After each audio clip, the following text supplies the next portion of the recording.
Bon, les 10 heures, on va pouvoir commencer, je pense, hein. Donc, on accueille Clément Riocreux, qui est donc cardiologue à Clermont-Ferrand et qui s'occupe, entre autres, de cardio-vergne, c'est ça, hein, Clément? Tout à fait. Donc, il est responsable de ce que je pense être le plus gros centre de télésurveillance de l'insuffisance cardiaque en France, avec une antériorité, un historique depuis 2012, je crois, hein, avec ce centre cardio-vergne créé par Marie-Claire Boiteux, Romain et d'autres. Et donc, Clément va vous présenter la télésurveillance dédiée à l'insuffisance cardiaque. Merci beaucoup, Clément. Merci Sylvain de ton introduction. Bonjour à tous. Vous devez voir, je pense, mon écran. Hop. Donc effectivement, je vais parler de télésurveillance dans l'insuffisance cardiaque et de vous parler un petit peu de l'évolution des choses, de la situation actuelle, de l'avenir également. Et puisqu'on va parler d'insuffisance cardiaque, je vais me permettre de commencer mon cours par vous faire un bref rappel de quoi on parle, notamment en termes de physiologie et de pourquoi finalement la télésurveillance s'inscrit tout à fait dans cet objectif-là, puisque c'est une maladie qui se prête particulièrement à ça. Donc j'ai l'immense honneur de prendre effectivement la relève du docteur Boiteux, d'une histoire qui dure déjà depuis longtemps, on va y revenir. Donc on repart sur l'insuffisance cardiaque pour se rappeler qu'il s'agit avant tout d'une myriade de pathologies différentes et d'histoires différentes, de trajectoires différentes et donc de patients différents. La définition que vous avez sous les yeux est la plus, on va dire la plus brutale, celle qui reprend simplement la physiologie et qui nous rappelle qu'il va falloir de toute façon corréler symptômes et signes cliniques à une anomalie cardiaque. C'est la base de la définition pour parler d'insuffisance cardiaque. La chose qu'il faut comprendre, c'est qu'en termes d'étiologie, tout ce que vous pouvez imaginer comme pouvant meurtrir un cœur va être potentiellement à l'origine d'insuffisance cardiaque. Finalement, toutes les pathologies cardiaques que l'on peut imaginer, donc les valves, les artères, les pathologies du muscle, les pathologies du rythme, sont susceptibles, in fine, d'aboutir à l'insuffisance cardiaque. À l'instar de l'insuffisance rénale ou de l'insuffisance respiratoire, ce n'est pas simplement une maladie, c'est finalement une impasse, la fin d'évolution que l'on peut redouter. Alors bien sûr, ce n'est pas immuable. Il y a des personnes qui ne vont pas souffrir d'insuffisance cardiaque et vont potentiellement terminer leur vie sans avoir les symptômes de cette maladie. Et malheureusement, une fois qu'elle est déclarée, on sait qu'elle est incurable et que ça reste une maladie très grave, bien plus que la majorité des cancers. Et on sait que dans l'opinion publique, notamment, c'est quelque chose qui n'est pas tout à fait acquis. J'ai souvent tendance à dire que l'insuffisance cardiaque, quand on l'annonce aux patients, ils haussent les épaules. Un cancer, la plupart tombent en larmes. Donc, il faut vraiment avoir ça en tête parce que c'est pas à banaliser. Et même en tant que cardiologue, on a souvent eu du mal à assumer le fait que nos patients étaient porteurs d'insuffisance cardiaque chronique. Hein, on est capable de dire l'insuffisance rénale chronique, on est capable de dire l'insuffisance respiratoire chronique, mais en fait, l'insuffisance cardiaque chronique, c'est une maladie à part entière qui doit figurer parmi les antécédents parce qu'elle rayonne sur énormément de la vie de nos patients, de leur traitement et de l'évolution qu'ils peuvent avoir.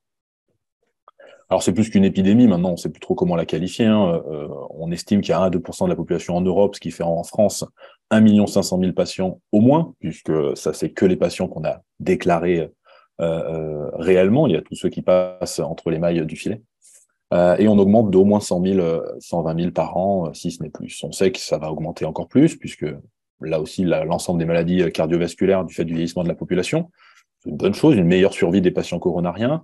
Et on a des projections jusqu'en 2025, donc bientôt, qui étaient de 8% par an, qui se sont à peu près vérifiées. L'âge moyen, ça devient clairement de la gériatrie, maintenant, l'insuffisance cardiaque, en grande majorité, même si on a des patients très jeunes, parfois de moins de 30 ans, c'est des cas très particuliers, la grande majorité des patients vont être des patients âgés. Et on remarque que ça a un grand impact sur les soins, puisque ça reste la première cause d'hospitalisation non programmée après 65 ans. Au moins 200 000 hospitalisations par an selon les chiffres de 2019, et un pronostic qui reste assez effroyable, puisque la moitié à 5 ans, malheureusement, sont décédés. Alors, bien sûr, quand vous dépassez plus de 80 ans, il y a une mortalité qui est effectivement augmentée, et ça, ce ne serait pas étonnant. Néanmoins, cette mortalité, on sent qu'elle est précoce. C'est-à-dire que si ces patients-là n'avaient pas eu cette insuffisance cardiaque, ils n'auraient peut-être pas terminé leur vie aussi vite, ou en tout cas pas dans les mêmes conditions. Et c'est là où la durée de vie est quelque chose qui peut parfois s'estomper au profil de la qualité de vie. Et c'est dans cela que la télésurveillance va pouvoir aussi avoir son intérêt. Et puis si on parle sous, parce que vous allez voir que ça concerne un petit peu mon topo, eh bien c'est 3 milliards de dépenses par an en France en 2019, et notamment dans le cadre de l'insuffisance cardiaque aiguë et des hospitalisations, qui sont le poste de dépense principal dans cette pathologie-là. Et vous allez voir là aussi que la télésurveillance a tout son intérêt. Alors ça, c'était une projection qui a été faite en Auvergne-Rhône-Alpes, donc avec bien évidemment une bonne évolution depuis les années 90 et même avant. On a diminué le taux de décès de manière très importante, avec quelque chose qui se persiste chaque année.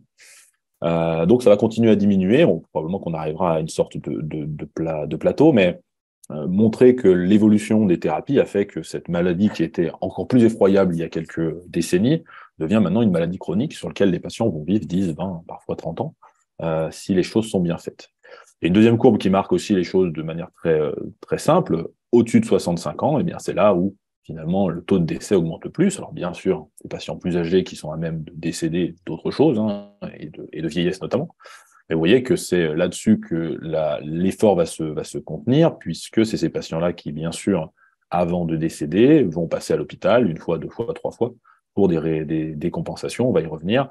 Et donc, c'est cette cible-là de patients qui est la plus pertinente, puisque c'est celle sur laquelle on peut agir sur ces marqueurs-là. Bien entendu, tout ça est dans un monde où les patients sont tous dépistés, suivis et traités. Il est probable que les patients que vous avez les plus jeunes, qui stipulent là, ici dans ce taux-là, on a l'impression qu'il n'y a pas de taux de décès, c'est aussi des patients qui sont sous-diagnostiqués.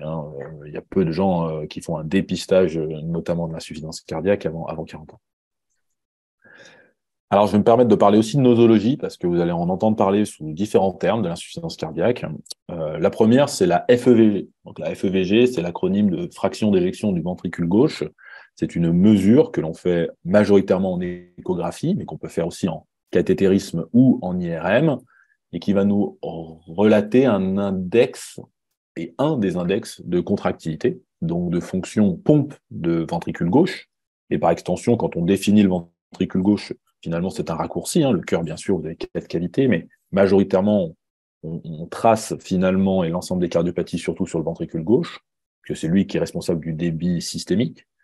Et donc, on va calculer cette fraction d'éjection ventriculaire gauche et on définit 3 catégories, conservées, moyennement altérées et altérées, selon les dernières recommandations. Ça a son intérêt dans la classification de nos patients en termes d'étiologie. Dans les étiologies des FEVG altérées, ce sera essentiellement les cardiopathies ischémiques, infarctus, post-infarctus, toxiques, alcooliques et les chimiothérapies notamment, et génétiques pour les cardiomyopathies dilatées par exemple. Plus on va avancer dans moyennement altéré et dans conservé, plus on va avancer en âge, des patients plus âgés avec des pathologies cardiovasculaires qui sont un peu plus floues, un peu plus mixtes, et surtout l'impact des comorbidités, ce qui fait que la plupart des patients à FEVG, à insuffisance cardiaque à FEVG conservé, sont des patients diabétiques hypertendus avec des fibrillations atriales bien plus présentes, avec des problématiques d'insuffisance rénale chronique et d'autres comorbidités qui vont en fait gréver le pronostic de ces patients-là. On estime actuellement que c'est quasiment équivalent entre altéré et conservé en termes de proportion, un 50-50, probablement plus de conservé même que d'altéré, étant donné le vieillissement de la population. Vous allez avoir aussi des différences de la présentation clinique. On va parler d'insuffisance cardiaque gauche, selon la prédominance des symptômes à gauche, c'est-à-dire essentiellement l'essoufflement. Droite, essentiellement les symptômes de droite, on va y revenir. Et puis global, là aussi, que l'on a parfois dans les phases les plus aiguës. On va aussi pouvoir classer l'insuffisance cardiaque selon le stade NYHA. Donc le stade NYHA, c'est le stade de la New York Heart Association, qui est le stade qui a été retenu pour juger de la sévérité des symptômes de l'insuffisance cardiaque. NYHA 1, vous êtes asymptomatique dans les activités de la vie courante et les activités inhabituelles de la vie courante, quand vous faites votre activité sportive, par exemple. Bien sûr, c'est adapté à l'âge et à la situation du patient. La NYHA 1 d'un patient de 30 ans ne va pas être la même que la patiente de 70 ans. Et puis, vous allez monter comme ça en dégradation. NYHA 2, vous allez être essoufflé pour des efforts inhabituels du quotidien. Enfin, pas du quotidien, des efforts inhabituels. On peut aussi classifier en étages. Au-dessus de 2 étages, par exemple, vous allez commencer à être essoufflé. NYHA 3, vous allez être essoufflé à 2 étages ou moins, ou pour des efforts habituels, faire ses courses, donc rentrer chez soi, passer le balai. Et puis NYHA 4, vous allez être essoufflé au repos, au moindre effort. Donc ça a un stade d'une gravité, et c'est pour l'instant, même si ça a beaucoup d'écueils, ça fait encore référence en termes d'évaluation des symptômes. Selon l'évolution, et là aussi vous allez avoir une évolution, on va le revoir, naturelle de l'insuffisance cardiaque qui va être pondérée de plein d'épisodes de décompensation. L'insuffisance cardiaque compensée, c'est-à-dire que votre système physiologique a mis en place tout un mécanisme de défense destiné à éviter que les symptômes ne retentissent en lien avec votre insuffisance cardiaque. Le cœur est toujours là, il est toujours meurtri, mais votre organisme, par des phénomènes d'accélération de la fréquence cardiaque ou d'augmentation de la contractilité ou de rétention hydrosodée, va faire en sorte que finalement, votre organisme ne sent pas cette insuffisance cardiaque. Et on sait que malheureusement, ces mécanismes de compensation vont être irrémédiablement délétères. Décompensé, c'est lorsque ces mécanismes sont dépassés par une situation aiguë, on va y revenir, ou par une situation chronique, étant donné qu'ils s'épuisent avec le temps. Terminal, c'est quand malheureusement vous n'avez plus de mécanismes suffisants pour maintenir la compensation et que vous êtes finalement dépendant, et puis réfractaire quand vos médicaments ne servent plus, et là, c'est que l'évolution va être très péjorative. Et puis ensuite, la temporalité, c'est un peu plus simple, aiguë ou chronique, là aussi, à avoir en tête. Donc, l'évolution naturelle d'une insuffisance cardiaque, c'est que vous allez passer successivement par toutes ces étapes, avec la possibilité de s'arrêter en chemin si on met en place les traitements suffisamment tôt et si votre étiologie n'est pas irrémédiable dans sa réparation. Donc, imaginons un patient qui a une fonction normale, à l'effort normal, et puis il va apparaître une dysfonction asymptomatique. C'est le cas, par exemple, des cardiopathies génétiques ou toxiques. Imaginons une personne qui boit beaucoup d'alcool, va impacter, l'éthanol a un effet toxique sur le muscle cardiaque immédiat, et donc vous allez imbiber votre cœur régulièrement d'éthanol, si bien que sa fonction contractile va être altérée. Le cœur va se dilater, il va être moins tonique. Donc vous allez être parfois peu gêné à l'effort, puisqu'au départ, vous allez vous adapter. Vous êtes jeune, vous avez des muscles qui font bien le travail, et puis vous êtes aussi peut-être plus sédentaire. Donc, vous n'avez pas testé votre capacité d'effort. Donc finalement, cette symptomatologie à l'effort, vous allez moins la dépister et donc pas être alerté par une limite, puisque de base, vous n'avez pas testé vos réserves. Et puis, des mécanismes vont se mettre en place, on va les détailler un petit peu, pour éviter que ça ne s'aggrave. Et malheureusement, ces mécanismes, on le sait, sont délétères in fine. Donc, l'insuffisance cardiaque va apparaître progressivement avec une fonction altérée qu'on avait déjà vue sur des tests, notamment échographiques ou biologiques, et puis cette fois-ci, des symptômes qui vont apparaître dans votre effort, au départ des efforts inhabituels, puis quotidiens. Et puis, soit la situation reste stable comme ça, votre cardiologue fait bien son travail, met en place des traitements, et l'évolution, vous arrêtez l'alcool, par exemple, l'évolution de la maladie se ralentit, et puis vous vivez avec cette insuffisance cardiaque, mais qui finalement vous adaptez. Soit vous allez malheureusement avoir une décompensation, dans le sens où vos mécanismes de secours vont être dépassés, ou les médicaments que vous prenez vont être dépassés, et donc vous allez passer à une insuffisance cardiaque décompensée. Et là, il y a une menace à chaque épisode de décompensation qui est vitale, par mort subite ou par OAP et donc hypoxie. Et puis, progressivement, vous allez altérer votre qualité et quantité de vie, si bien que si ces épisodes se poursuivent, ou si malheureusement les épisodes sont plus sévères les uns après les autres, vous allez passer à ce qu'on appelle l'insuffisance cardiaque réfractaire, où là, malheureusement, si votre âge le permet, vous serez éligible à une transplantation, et puis sinon, malheureusement, on passera sur des soins dits palliatifs. Alors, il est possible de naviguer, et ça c'est ce que la plupart des patients font, entre une insuffisance cardiaque stable et des épisodes de décompensation. Et c'est pas anodin, et c'est précisément ces épisodes de décompensation dont il va falloir se méfier et dont il va falloir tout mettre en œuvre pour éviter leur réalisation. On va y revenir. Quand on voit l'évolution également naturelle sous un autre angle, c'est que vous partez avec une capacité fonctionnelle qui est la plus haute possible. Alors, elle est adaptée à chaque personne, bien sûr. Et puis, au départ, quand l'insuffisance cardiaque se déclare, votre capacité fonctionnelle, comme je vous le disais, était peu impactée. Et puis, vieillissant, vous allez perdre de cette capacité fonctionnelle. Vos muscles vont vieillir, votre capacité pulmonaire et cardiaque va vieillir, mais si vous vieillissez d'un cœur qui est déjà moins bon, vous allez vieillir plus vite. Votre cœur sera plus vieux que votre âge, et donc vous êtes moins capable de faire votre activité. Et puis, ces épisodes d'insuffisance cardiaque décompensée vont apparaître, vont vous faire perdre transitoirement cette capacité fonctionnelle, puisqu'à chaque hospitalisation, vous allez prendre de la fatigue, vous allez perdre du poids, devoir reprendre une alimentation un peu plus équilibrée, une activité physique un peu plus équilibrée, si bien qu'au départ, vous récupérez votre capacité fonctionnelle. Vous en perdez très peu entre chaque épisode. Et puis, plus ces épisodes vont se répéter, plus vous allez perdre finalement par palier votre capacité fonctionnelle jusqu'à malheureusement arriver à une capacité fonctionnelle qui n'est pas compatible avec la vie ou à malheureusement des situations plus graves. Et puis, à chaque épisode, vous pouvez avoir, d'ailleurs, pendant ou en dehors d'un épisode de décompensation cardiaque, de la mort subite, puisque tout cœur meurtri est capable finalement, comme vous le savez très bien, de générer des arythmies supraventriculaires ou ventriculaires, plus ou moins fréquentes en fonction de l'étiologie, mais qui sont aussi également la raison de la gravité de cette insuffisance cardiaque, c'est que vous pouvez aussi vous sentir plutôt bien, être bien équilibré, et malheureusement subir une mort subite par arythmie ventriculaire. Et comme tout le monde n'est pas protégé parce qu'il n'est pas éligible à une protection par un défibrillateur, malheureusement, vous n'avez pas forcément de moyens de le prévenir. Quand on reprend la pompe cardiaque, on distingue 4 facteurs déterminants qui vont permettre d'expliquer sa fonction. Pour simplifier la pompe cardiaque, on la simplifie volontairement sur un seul ventricule, mais on pourrait l'appliquer aux 2 ventricules à peu près de la même manière. Vous remplaceriez aorte par artère pulmonaire, VG par VD, OG par OD, et capillaire par veine cave inférieure.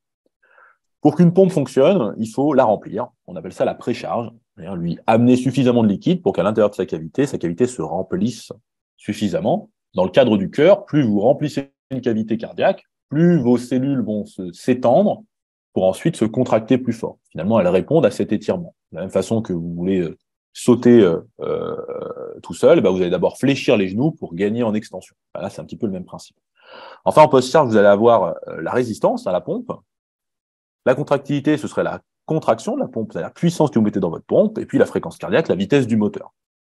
Dit autrement, et c'est important de comprendre ça, quand votre pompe cardiaque diminue, c'est-à-dire que sur le piston, vous appuyez moins fort, et ou moins vite, l'eau que vous deviez pomper, elle va s'accumuler. En s'accumulant, cette eau va augmenter en pression, ça va être à l'origine des symptômes notamment, et puis vous allez avoir en sortie de pompe moins de débit. Donc ça, c'est typiquement le cas de l'insuffisance cardiaque à FEVG altéré, c'est-à-dire que la contractilité, la pompe cardiaque est défaillante, vous avez eu un infarctus, ça pompe moins fort, et donc vous accumulez, cette accumulation de fluide va être responsable des symptômes. Deuxième situation où cette fois-ci votre pompe elle fonctionne plutôt bien, mais c'est la capacité de remplissage qui est moindre. C'est-à-dire que vous poussez fort, mais il n'y a plus grand-chose qui revient, pour différentes raisons, soit parce que votre cavité cardiaque est petite, soit parce que vous avez une énorme oreillette qui ne contracte plus du tout à cause d'une fibrillation atriale permanente, et donc vous ne pouvez plus remplir correctement votre ventricule gauche. Bref, là aussi, vous avez une accumulation de fluide, une baisse du débit sanguin et puis une pression élevée. Donc globalement, quelle que soit l'étiologie, on arrive toujours à la même chose. Et comme je vous le disais, en réponse à ça, votre corps, qui est plutôt bien fait, a mis en place une myriade de possibilités. Et on va en citer 3. Globalement, au niveau cardiaque, votre cœur, si je pompe moins fort, si je pompe 2 fois plus vite, je peux estimer que mon débit cardiaque va être maintenu. Donc, c'est ce que votre cœur va faire. Il va se mettre en tachycardie pour accélérer la fréquence cardiaque et vraiment compenser cette manque de contraction. Il peut aussi lui-même augmenter sa contractilité. Mais le pendant de tout ça, c'est que vous risquez de l'épuiser. C'est-à-dire que vous allez, par exemple, vous avez fait un infarctus et vous demandez à votre cœur de battre 2 fois plus vite et 2 fois plus fort, alors même qu'il vient de souffrir et manquer d'oxygène, forcément, vous lui demandez de tirer un petit peu sur ses réserves. Donc, c'est efficace, c'est bien pensé, mais c'est délétère au long cours. Au niveau périphérique, c'est pareil. Vous avez moins de débit dans les artères, donc vous avez moins de pression.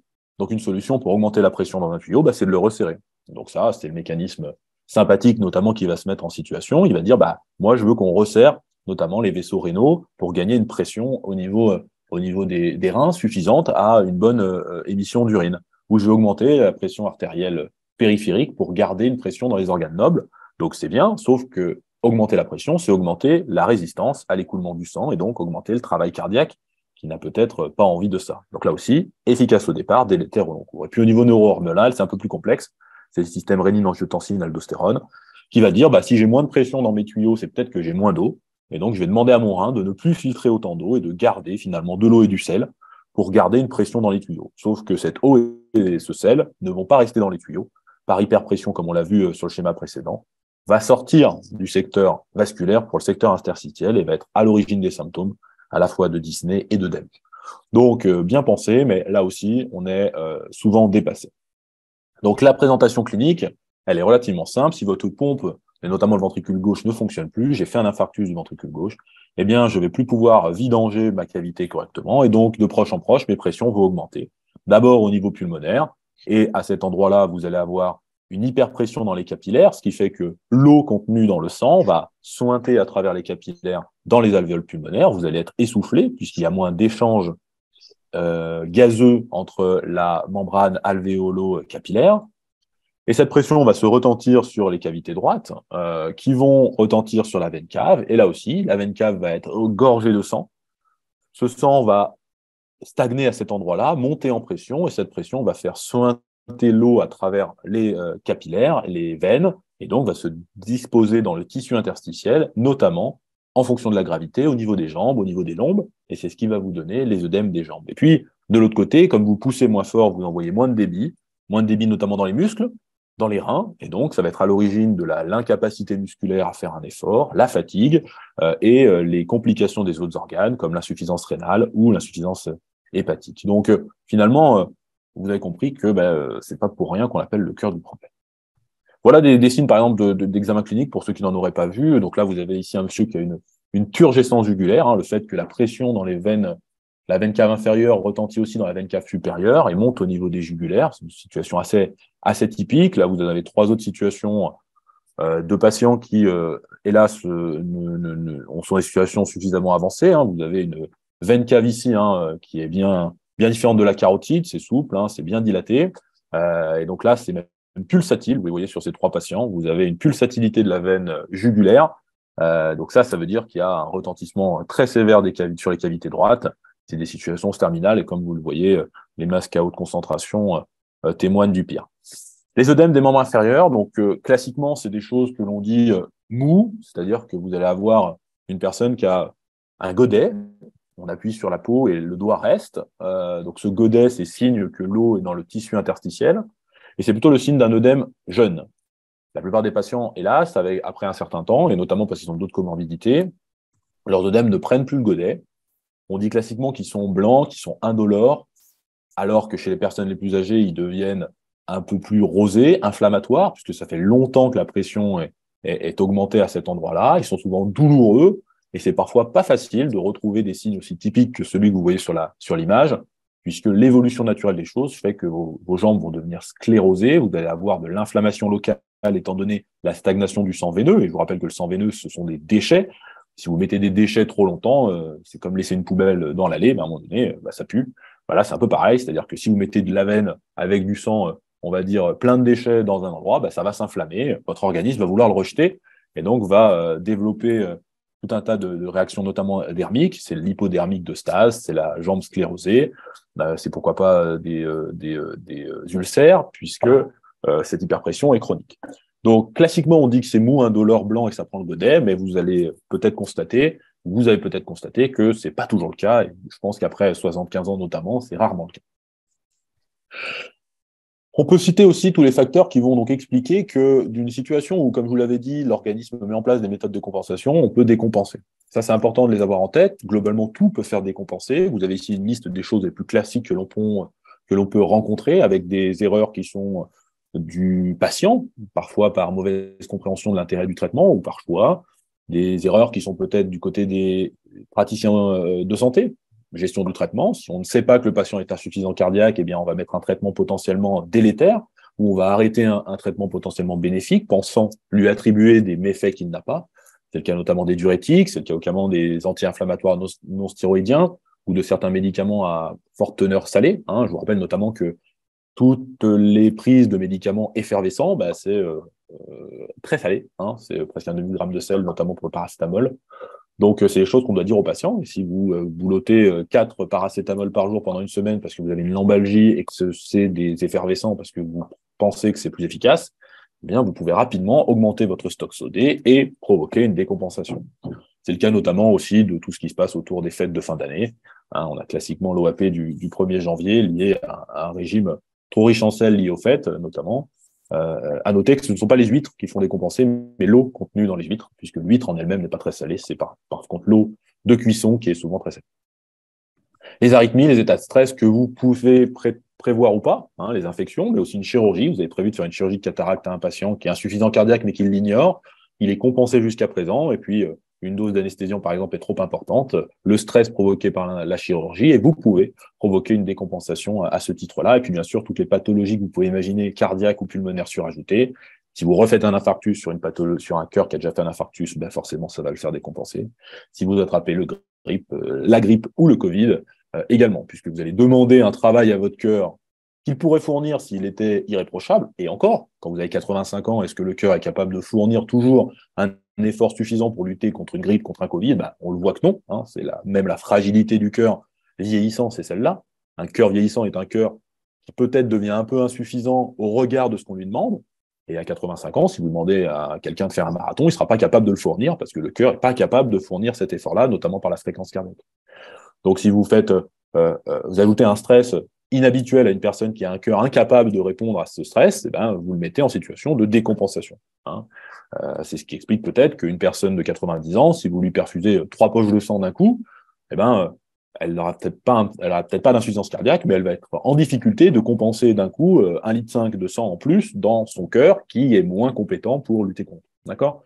Donc, c'est aussi une notion de être insuffisant cardiaque, c'est-à-dire que j'ai une pathologie clairement identifiée avec un traitement, une évolution qui est structurelle, et puis faire de l'insuffisance cardiaque, comme on peut entendre parfois, qui est des situations à un moment donné où effectivement le patient a eu par exemple une intervention chirurgicale, il a eu 3 litres de remplissage pour éviter un caillot, que sais-je, et là, sur un cœur de 80 ans qui est un peu moins élastique, qui peut battre moins vite, il a du mal à lutter contre ces 3 litres de remplissage qu'il a eu, et donc va provoquer des signes d'insuffisance cardiaque.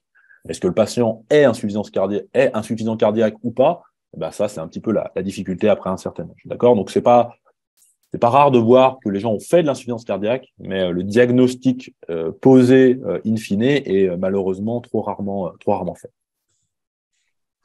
Donc, qu'est-ce qu'on fait quand on trouve finalement de l'insuffisance cardiaque? Il faut d'abord la reconnaître, la typer, trouver l'étiologie, c'est pas toujours le cas, rechercher et corriger les facteurs favorisants qui vont expliquer la décompensation, le régime notamment, essentiellement le mode de vie, les traitements, on élimine les traitements parfois qui sont contradictoires.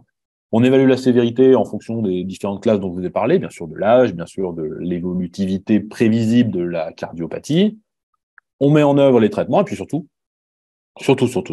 on organise un suivi. Rapidement, les règles hygiéniques, ça fait toujours du bien de faire un peu de prévention, ça nous rappelle à nos bons souvenirs. On va dire à nos patients d'adopter un régime hyposodé et une limitation hydrique. Alors, quand j'ai dit ça, j'ai rien dit, puisqu'on va vous dire, oui, mais combien? Alors, certains me disent 4 grammes, 6 grammes. Est-ce qu'on parle de sel ou est-ce qu'on parle de chlorure de sodium? Bon, globalement, les preuves, elles sont pas très établies sur l'intérêt principal d'un régime hyposodé. Nous, ce qu'on sait, c'est quand les gens mangent trop de sel, c'est-à-dire plus que d'habitude, eh bien, ça peut être pourvoyeur de décompensation cardiaque. Quand ils sortent de l'hôpital, ou quand ils sont à l'hôpital plutôt, ils ont un cuisinier qui est payé pour compter le nombre de grammes de sel dans chacun de leurs plateaux. À la maison, il est évident que ce ne sera pas fait de manière aussi drastique, même s'il y a des patients qui sont assez bluffants là-dessus. L'idée pour nous, c'est de leur dire que le sel, c'est le moins possible. Les recommandations disent moins de 6 grammes. Moi-même, statistiquement, je suis à 8-9 grammes puisque je suis français en 2023. Donc moi, théoriquement, selon les recommandations de l'OMS, je suis déjà trop sodé. Chez ces patients-là, on va essayer de tendre vers le moins de 6 grammes, mais on va surtout être adapté à chaque patient. Un patient âgé, notamment, si le sel l'empêche de manger correctement son apport protéique quotidien, ça va être contre-productif. Donc, il faut adapter tout ça. L'idée, c'est de leur donner des trucs. Il n'y a plus de salière sur la table. Si vous voulez la salière, vous la mettez dans un placard assez loin, comme ça, au moins, vous vous levez pour aller la chercher. On sale plutôt le plat que les ingrédients sur les assiettes. Et puis, on va éliminer les aliments les plus pourvoyeurs de sel, que sont les eaux gazeuses. À ce titre-là, on fait de la pub pour Salvetta parce que c'est la moins salée actuellement en France. En Auvergne, notamment, on est fan de pas mal de boissons d'eau gazeuse. Et puis, le pain. Le pain, qui, à mon avis, en France, est l'aliment qui représente le plus d'erreurs diététiques, puisque le pain, c'est salé, c'est sucré. On met du sucre dessus, on met du sel dessus par la charcuterie, ou on met du sucre et du sel, ou on met du gras. Donc le pain, globalement, si vous diminuez votre consommation de pain, souvent vous diminuez à la fois votre consommation de sel, votre consommation de sucre et votre consommation de matière grasse. Donc le pain, qui est très français, mais qui est très ancré dans les habitudes de nos patients, notamment les plus âgés, il faut absolument travailler là-dessus. Donc c'est un bon moyen de leur dire que plutôt que la baguette tous les jours, c'est une baguette une fois tous les 2 jours, par exemple, et du pain complet si possible. La limitation hydrique, c'est encore moins prouvé. Globalement, je ne dis jamais à un patient qui a un intérêt à boire plus de 2 litres d'eau par jour, même en période d'été, en plus de l'alimentation. Donc, ça va fluctuer entre 1 litre et 2 litres. Et puis là aussi, ça dépendra du patient. Encore une fois, on apprend au patient que s'il boit 2 litres et qu'il pisse 2 litres, bon, grosso modo, le rein fait bien son équilibre. La difficulté va être, même s'il boit 1,5 litre et qu'il pisse que 500, forcément, il va y avoir de la rétention. Bien sûr, le tabac et l'alcool, c'est zéro et c'est pour tout le monde. Le tabac, on sait, pour le côté cardiovasculaire global, ça, souvent les gens en sont bien conscients. L'alcool, moins, parce que l'alcool, c'est plutôt la cirrhose. L'alcool, c'est directement l'éthanol est directement toxique sur les cellules cardiaques et c'est la première cause de cardiopathie toxique en France. Donc, le sevrage alcoolique peut permettre parfois une réversibilité de la cardiopathie et donc vraiment à ne pas négliger. Les vaccinations les plus larges possibles, Covid, grippe, pneumocoque, ça c'est les plus évidentes. Activité physique, ça c'est évident. Les gens comprennent pas pourquoi faire travailler les muscles va faciliter le cœur. Ils pensent qu'on fait travailler le cœur, mais en fait c'est un peu plus subtil que ça. On fait plutôt travailler les muscles. On fait travailler les muscles parce que je leur dis souvent, moi, si vous avez des muscles qui sont efficaces, qui sont endurants, ils vont laisser votre cœur tranquille. Vous n'aurez pas besoin de votre cœur pour faire l'activité de monter vos 2 escaliers. Vous n'aurez pas besoin de votre cœur pour faire votre course. Vous aurez besoin de vos muscles. Et si vos muscles des jambes sont très endurants, sont très entraînés, en fait, ils vont pas avoir besoin d'aller demander à votre cœur de proposer l'effort qu'il ne peut pas réaliser. Et ça, c'est quelque chose qui met du temps à être compris et qui va avec tous les facteurs de risque que sont la sédentarité et le diabète et le surpoids et le cholestérol. Éducation thérapeutique, je passe assez rapidement, bien sûr qu'il faut, c'est un beau terme pour dire plein de choses, sur la maladie, sur l'évolution, sur la gravité. Moi, j'hésite pas à leur faire des consultations d'annonce parfois, chez les plus jeunes notamment, pour qu'on prenne vraiment le temps qu'ils aient la connaissance et la compréhension de leur maladie, qui est grave, qui n'est pas quelque chose de transitoire, quelque chose qu'il va falloir vivre avec. On essaie de prendre des parallèles parfois avec le cancer, pour que ça leur évoque des choses bien plus, voilà. Le but n'est pas de les faire pleurer, mais de leur faire comprendre que par la gravité de la maladie, il va falloir revoir leur mode de vie, qu'elle soit personnelle, professionnelle ou hygiéno-diététique. Les signes d'alerte, ça c'est vraiment important et tout porte à croire que malheureusement, les patients, avant qu'ils n'aient expérimenté une décompensation, ont du mal à comprendre pourquoi est-ce qu'on fait des œdèmes ou pourquoi je prends du poids quand je suis insuffisant cardiaque. C'est souvent l'arrêt du tabac qui arrive en même temps, c'est souvent la sédentarité, c'est souvent l'arrêt professionnel après l'infarctus. Voilà, il y a plein d'autres raisons, mais en fait, ça peut être aussi véritablement l'insuffisance cardiaque. Les thérapies aussi, on va aller vite. Que vous ayez en tête qu'il y a 2 types de thérapies médicamenteuses. Les thérapies qui contrôlent l'évolution de la maladie, IEC, bêta-bloquant, anti-aldostérone, donc ARM, antagoniste des récepteurs aux minéralocorticoïdes. ARNI, c'est l'anéprilysine, c'est l'Entresto pour le non commercial. Et puis les ISGLT2, les glyphosines, qui sont finalement un quatuor ou un quintuor de traitements qui contrôlent l'évolution de la maladie et qui ont permis de diminuer drastiquement la mortalité et la morbidité de cette maladie. Et les diurétiques, qui sont les médicaments pour contrôler les symptômes, qui sont parfois de plusieurs classes, et qui vont être les médicaments qu'on va le faire plus varier dans l'histoire du patient, puisque c'est ceux qui vont être introduits, retirés, augmentés, diminués en fonction de la situation et des symptômes du patient. Parfois, on en a besoin au début, puis plus jamais besoin dans la vie. Parfois, on n'en a pas besoin au début, puis besoin après. C'est ceux-ci qui vont être les plus modulables, et notamment dans le cadre de la télésurveillance, vont être notre pièce maîtresse de correction de la plupart des anomalies. Et puis les thérapies spécifiques que je cite, non médicamenteuses, que vous connaissez plus ou moins de près ou de loin, et qui font partie aussi de la démarche de l'insuffisance cardiaque. Donc pour vous montrer que l'insuffisance cardiaque, ça rayonne vraiment, vraiment très large, c'est un petit peu notre pain quotidien. Alors, les grosses problématiques dans l'insuffisance cardiaque, et on les définit sous 4 points clés, c'est que c'est souvent un diagnostic tardif. On la diagnostique souvent que quand les personnes sont venues à l'hôpital pour essoufflement après 65 ans et des œdèmes, sans qu'on ait pu les détecter avant et qu'on ait pu finalement les orienter avant, rectifier le tir avant que ça arrive. Donc, diagnostic tardif. Souvent, on est centré sur l'hôpital. C'est-à-dire que comme le diagnostic est tardif, les patients viennent pour leur premier événement à l'hôpital, par les urgences, via le SAMU parfois. Et donc, tout est un petit peu hospitalo-centré. Et donc, on mobilise beaucoup de ressources à l'hôpital. Donc, vous avez vu, qui coûte aussi beaucoup d'argent. Et ensuite, le suivi en ville, forcément, la collaboration ville-hôpital n'est toujours pas tout à fait efficace. Et donc, Là aussi, ça va expliquer pourquoi ensuite le suivi du patient va être plus difficile. Quand vous découvrez un diabète, la plupart du temps, le découverte du diabète, elle est chez le médecin traitant. Et donc, le médecin traitant va être à l'origine de la prescription, va être à l'origine de la surveillance, va pouvoir rectifier ce qu'il a fait lui-même, puis ensuite demander l'avis du spécialiste. L'insuffisance cardiaque, souvent, ça arrive aux urgences, ça va en cardiologie, puis ça ressort chez le médecin traitant qui n'a pas toujours été au courant du début, même pas des premiers symptômes, et donc il va se retrouver avec un patient avec une ligne de 5 traitements qu'il va falloir suivre, avec parfois des difficultés d'accès à l'entièreté du dossier. Donc, compliqué en termes de trajectoire. La collaboration est toujours insuffisante, que ce soit avant ou après. Il est rare d'avoir des hospitalisations programmées d'insuffisance cardiaque découvertes par un médecin généraliste en ville. Par un cardiologue, c'est un peu plus fréquent. Et l'évolution nous dit que ça va être de pire en pire. Les ressources s'épuisent en ville. Et donc, le suivi va être difficile à mettre en place dans une démographie qui est particulière et, en Auvergne, pour ce qui nous concerne, dans une géographie qui est particulière. Et puis enfin, le patient et ses proches sont souvent peu compétents sur la maladie. Alors, depuis cette année, l'assurance maladie, enfin l'an dernier déjà, avait fait une campagne de sensibilisation sur l'insuffisance cardiaque, mais on se rend compte que c'est quand même assez pauvre, si on comparait ça à d'autres maladies qui tuent pareil, comme les cancers. Hein, encore une fois, si vous interrogez 10 personnes dans la rue, vous leur demandez ce que c'est qu'un cancer, ils ont globalement une idée large de ce que c'est, mais ils ont compris que c'était grave et qu'ils n'aimeraient pas l'avoir. L'insuffisance cardiaque, c'est un peu flou. C'est un peu flou, ils ont peut-être des gens qui en ont, mais bon, finalement, ça se voit pas sur leur figure toujours, et puis on perd pas de cheveux, voilà, il y a un impact psychologique de l'insuffisance cardiaque qui est moindre, et pourtant, c'est très grave, et ça mériterait d'être un peu plus diffusé comme information, on essaye d'y travailler.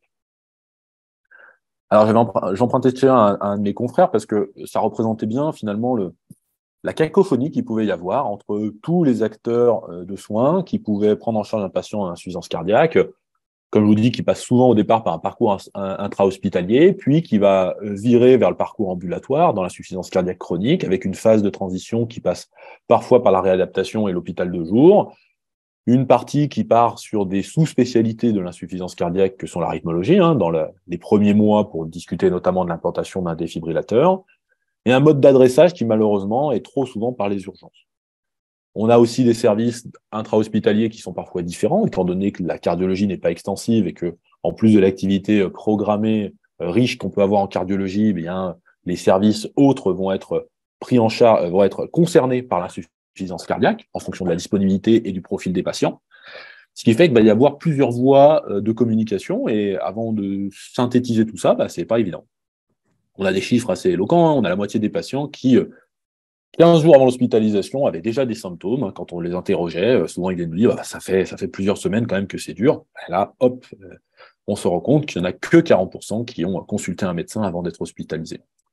On sait aussi que 30% des patients ne vont pas dans un service de cardiologie, donc potentiellement perdent en termes de diagnostic, en termes de durée d'hospitalisation et d'expertise. Maintenant, la cardiologie actuellement, si elle devait tamponner toutes les insuffisances cardiaques, on serait bien souvent dépassé, notamment en termes de lits et de personnel. On sait qu'il y a beaucoup de gens qui sont hospitalisés dans les 30 jours qui suivent la décompensation, et que quasiment tous les patients à plus de 80 ans sont hospitalisés dans l'année. Alors, pour des causes cardiaques ou non, et c'est ce qui nous fait dire aussi que l'assurance cardiaque fait révéler des comorbidités qui sont importantes et qui expliquent la gravité globale de l'état de santé du patient porteur d'insuffisance cardiaque.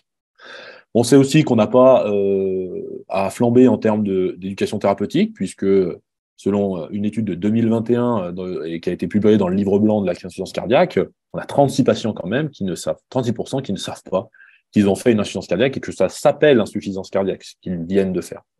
C'est de l'eau dans les poumons, c'est de la rétention d'eau, mais voilà, l'insuffisance cardiaque, le diagnostic n'est pas posé, alors que, encore une fois, quand on annonce un cancer, les personnes l'ont bien retenu. Et encore une fois, je continue, mais j'ai pas pour faire de la discrimination envers le cancer. C'est très bien ce qu'on fait dans le plan cancer. Il y a beaucoup de choses de faites, il y a des consultations d'annonces, du suivi, du soutien. C'est très bien.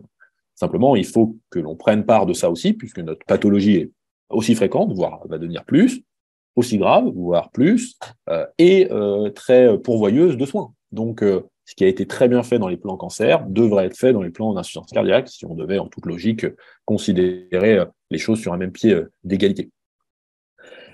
Dans le suivi, malheureusement, on n'arrive pas à avoir plus de 71% des patients dans les 30 jours après la sortie de l'hôpital par un cardiologue. C'est très difficile. Nous, en interne, on met en place des consultations d'interne, des choses comme ça, mais c'est difficile puisqu'on n'est pas assez nombreux, hein. On sait aussi qu'un patient insuffisant cardiaque, en moyenne sur la France, moins d'une fois par an, il a vu son cardiologue, alors que selon les recommandations HAS, on peut aller de une fois par an à 12 fois par an, pour aller voir tous les mois, hein, si la situation le nécessite.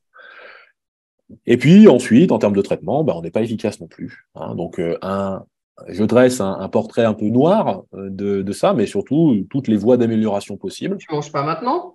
Et vous allez voir que... Moi, tu as pu manger à midi? Non, pas maintenant. Pardon. Non, non, pas de souci. Et donc, pour vous montrer un parcours qui est un peu noir, mais qui dans toutes ces étapes-là, vous allez voir que la télésurveillance pourrait s'impliquer, hein, pour justement adresser les patients tout de suite en cardiologie et pas passer par les urgences, prévenir ces hospitalisations en traitant d'abord à la maison, adresser les personnes aux professionnels les plus compétents, revoir les patients ou suivre les patients dans leurs symptômes dans les 30 jours après l'hospitalisation, participer à leur éducation thérapeutique, optimiser la prise en charge de traitement. Donc finalement, la télésurveillance s'inscrit comme une solution idéale pour combler ce que le système de santé actuellement ne peut pas faire, et ce qui malheureusement ne pourra pas forcément faire à l'avenir. On va enchaîner sur donc la télémédecine. La télémédecine avec 5 aspects que vous avez peut-être déjà vus, donc je vais aller assez vite. La téléconsultation, qui est de venir faire une consultation qui n'est pas en face à face. La téléexpertise, qui est de rendre une expertise entre médecins sur un dossier médical, en l'appelant en l'absence du patient. La télésurveillance, qui est ce que l'on va élaborer, enfin aborder, qui est surtout quelque chose qui structure le parcours de soins. La téléassistance, donc ça c'est également pour rendre un médecin à un autre professionnel de santé, puis le téléconseil, et ça c'est plutôt le SAMU. Donc objectif, comme je vous l'ai dit, si on pouvait les définir en 5 lignes, éviter les hospitalisations qui sont l'aggravation majeure de cette pathologie, améliorer l'adhérence thérapeutique et l'éducation à la santé, puisqu'il y a un gros trou à combler, améliorer le parcours de soins et la coopération ville-hôpital, ça c'est un beau slogan de campagne présidentielle, mais on va essayer de définir en quoi c'est plus précis que ça, mais c'est vrai que c'était très, très campagne présidentielle.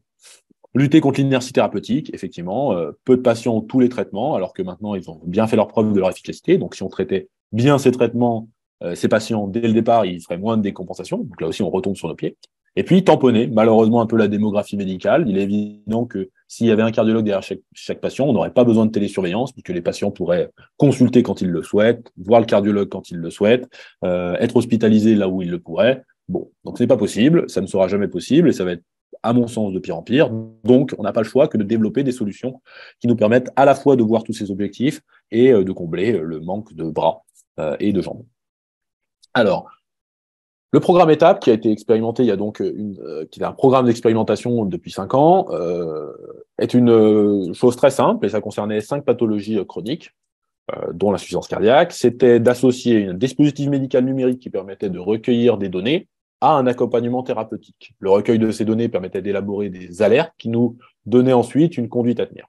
Et c'est ça qu'on a regroupé sous le terme de télésurveillance. Alors, ce programme étape est né en 2014 par le ministère des Solidarités et de la Santé, qui était prévu pour 4 ans, qui a été reconduit en 2018, puisque les résultats étaient plutôt satisfaisants et que surtout on n'avait pas encore de référentiel.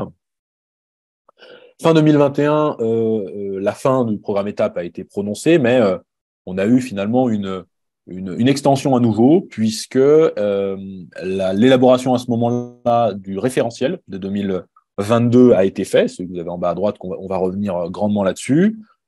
Et on est actuellement dans une période un peu de transition, puisque théoriquement, depuis le 1er janvier, la télésurveillance de l'insuffisance cardiaque, notamment, est passée au droit commun, c'est-à-dire que ce n'est plus une expérimentation. Sauf qu'actuellement, on va y revenir, il manque un gros problème, c'est le financement. C'est-à-dire que pendant la programme étape, il y avait un financement du fait de l'expérimentation. Désormais, droit commun, on ne sait toujours pas à l'heure actuelle, je ne saurais pas vous dire, combien sera valorisée cette activité, qui, vous allez le voir, nécessite du temps, du personnel, du matériel, et qui, d'après les derniers bruits de couloir que l'on a, est clairement sous-estimée par rapport à l'intérêt qu'elle pourrait apporter. D'accord ? Donc, ce référentiel de 2022 a eu le mérite de sortir, donc il y a pile un an, et nous donne vraiment une ligne de conduite, alors qui n'est pas complètement terminée, c'est-à-dire qu'il y a encore des discussions dans cet avis, hein, mais qui est maintenant ce dont doit traiter étendre toute unité de télésurveillance. Et donc, vous allez voir qu'il y a des choses sur lesquelles peut-être que si certains en pratique, vous êtes à jour, peut-être pas, puisque ça met du temps à se mettre en œuvre. Alors, l'inclusion dans la télésurveillance, ça concerne qui? Avant ce référentiel de 2022, on avait toute une liste d'inclusion et de non-inclusion. On va voir un petit peu les dernières. Donc, en inclusion, c'est insuffisance cardiaque chronique. Donc, le diagnostic doit être posé, quel que soit le type et l'étiologie, quelle que soit la FEVG, quelle que soit sa situation, et être dans une des deux conditions suivantes, qui sont soit vous avez été hospitalisé dans les 12 derniers mois pour une poussée d'insuffisance cardiaque, qui peut être aussi la poussée du diagnostic, c'est-à-dire que vous sortez de votre première hospitalisation qui a permis de poser le diagnostic au cours de l'année, ou alors, vous n'avez pas été hospitalisé, et tant mieux, au cours des 2 derniers mois. On découvre, par exemple, votre insuffisance cardiaque en ambulatoire chez votre cardiologue libéral. Vous êtes symptomatique. Donc, NYHA2, je vous rappelle, NYHA1, vous êtes asymptomatique, déclaré asymptomatique. NYHA2, vous avez un symptôme à l'effort inhabituel, et puis si vous êtes plus, bien sûr, avec un taux de PN, donc peptide natriurétique élevé, BNP à 100 ou NT-proNP à 1000, sachant que ces valeurs ont été un peu arbitraires. Mais bon, ça permet de fixer les choses assez simples. Donc, vous devez être dans une des deux conditions suivantes. Avant, c'était inclusif, c'est-à-dire qu'il fallait être à la fois symptomatique et à la fois avoir été hospitalisé dans les 12 derniers mois. Maintenant, c'est séparé. Les critères d'exclusion, donc le référentiel 2022 simplifie un peu, puisqu'avant, on avait une myriade de contre-indications que sont la dialyse, que sont l'insuffisance hépatique, que sont l'espérance de vie de plus d'1 an. Tout ça était assez détaillé dans le référentiel de l'expérimentation étape de 2014. Maintenant, c'est un peu plus flou, un peu plus large aussi, et c'est un peu plus finalement collé à ce qu'on pense nous, c'est-à-dire qu'il faut considérer que le médecin qui désire inclure le patient est responsable de vérifier que le patient est capable, physiquement et psychologiquement, psychiquement, on va dire qu'il est doté des capacités cognitives et physiques pour utiliser tous les éléments de la télésurveillance, qui sont d'utiliser le matériel, qui sont aussi de répondre au téléphone, qui sont d'agir en fonction des décisions du médecin et de la compréhension de sa maladie. Donc, bien sûr, vous pouvez effectivement discuter dans ce cas-là, un patient qui est gravataire, par exemple, bien sûr, ne pourra pas être inclus. 2 autres éléments qui sont importants, c'est le refus du patient. De 2 choses, le refus d'avoir des transmissions de données, c'est-à-dire qu'il n'accepte pas que le poids qu'on lui prenne tous les matins soit transmis sur une centrale informatique qui nous permet d'avoir la génération d'alertes. Et le deuxième refus, c'est d'avoir un accompagnement thérapeutique. Vous avez parfois des patients qui refusent l'un et pas l'autre, c'est-à-dire qu'ils sont d'accord pour qu'on transmette leurs données, par contre, ils ne veulent pas qu'on les embête avec de l'éducation thérapeutique, ou l'inverse. Des gens qui pensent notamment que Google nous contrôle et donc que la transmission des données va être délétère, mais qui veulent bien, par contre, qu'on les appelle pour l'accompagnement. Mais non. Il faut que ce soit intégral, c'est-à-dire qu'ils doivent accepter l'un et l'autre. Quant à savoir si les personnes, par exemple, d'une espérance de vie de plus d'1 an ou de moins d'1 an sont éligibles, là, ça va être au cas par cas. Pareil pour la dialyse. Le problème de la dialyse, c'est que si vous surveillez le poids d'un dialysé tous les jours, vous allez avoir une courbe en forme de vague. Mais pour autant, si vous surveillez sa tension, sa fréquence cardiaque, sa biologie, si vous faites de l'accompagnement thérapeutique, s'il a un défibrillateur et que vous suivez ses alertes comme ça, est-ce que finalement vous ne lui apportez quand même pas une plus-value? Ça se discute. Je pense que nous, on a des patients dialysés qu'on a encore en télésurveillance parce qu'on a trouvé un intérêt, on a évité des insuffisances cardiaques, donc pourquoi pas. Mais voilà, ça reste beaucoup plus à l'appréciation du médecin qui décide d'inclure. Les conditions de prescription, donc c'est une décision des beaux mots partagée entre le médecin prescripteur et le patient. Et donc à la fin, quand on décide d'inclure un patient en télésurveillance, ça inclut quoi? Ça inclut la fourniture d'un dispositif médical numérique de télésurveillance, on va y revenir, je vais vous montrer l'exemple de ce qu'on utilise nous. Une surveillance médicale donc, qui est finalement un cahier des charges sur quoi faire en cas d'alerte, quoi faire en cas de variation du poids, etc. Et des méthodes de filtrage des alertes, de réponse aux alertes, d'accompagnement thérapeutique, finalement un protocole de service qui est lié à ce dispositif médical de surveillance. Et puis bien sûr le consentement du patient, qui est le consentement à la fois sur l'acte de ces télésurveillances, mais sur le traitement des données relatives au patient. Donc on part sur des prescriptions de 6 mois qui sont renouvelables X fois, il n'y a pas de limite théorique à ça, on va y revenir, qu'il y a des réflexions à avoir à ce niveau-là, mais pour l'instant c'est la réponse par exemple qu'on n'a pas. Nous, la durée moyenne de télésuivi dans notre cohorte, c'est 18 mois. Pour qu'un médecin soit autorisé à faire de la télésurveillance, il faut qu'il soit cardiologue ou un médecin généraliste ou spécialiste diplômé du DU d'insuffisance cardiaque ou un gériatre, qui, en tâche déléguée, c'est-à-dire un cardiologue lui donne une tâche déléguée de ça, peut faire de la télésurveillance. Et c'est important parce que surveiller un insuffisant cardiaque, c'est déjà pas facile. Alors, télésurveiller un insuffisant cardiaque, ça peut être encore plus difficile, notamment si on n'a pas certains codes en termes de pathologie et puis si on n'a pas la méthode de recours. En tant que cardiologue, si le patient doit être hospitalisé en cardiologie, finalement, je connais les voies internes, je sais avec qui il va pouvoir être vu. Si je suis isolé dans mon coin et que je n'ai pas de voie de recours, télésurveiller pour ne pas pouvoir agir derrière, c'est un petit peu dommage. La qualification des professionnels, donc tous les professionnels doivent être formés à la pratique de la télésurveillance et à la cardiologie, donc à la fois au dispositif médical, c'est-à-dire que le fournisseur de la solution doit venir expliquer comment ça marche, bon, ça c'est assez logique, mais qu'à la cardiologie, on soit capable de dire, non, il y a des choses qui sont compatibles, vraisemblables et pas compatibles.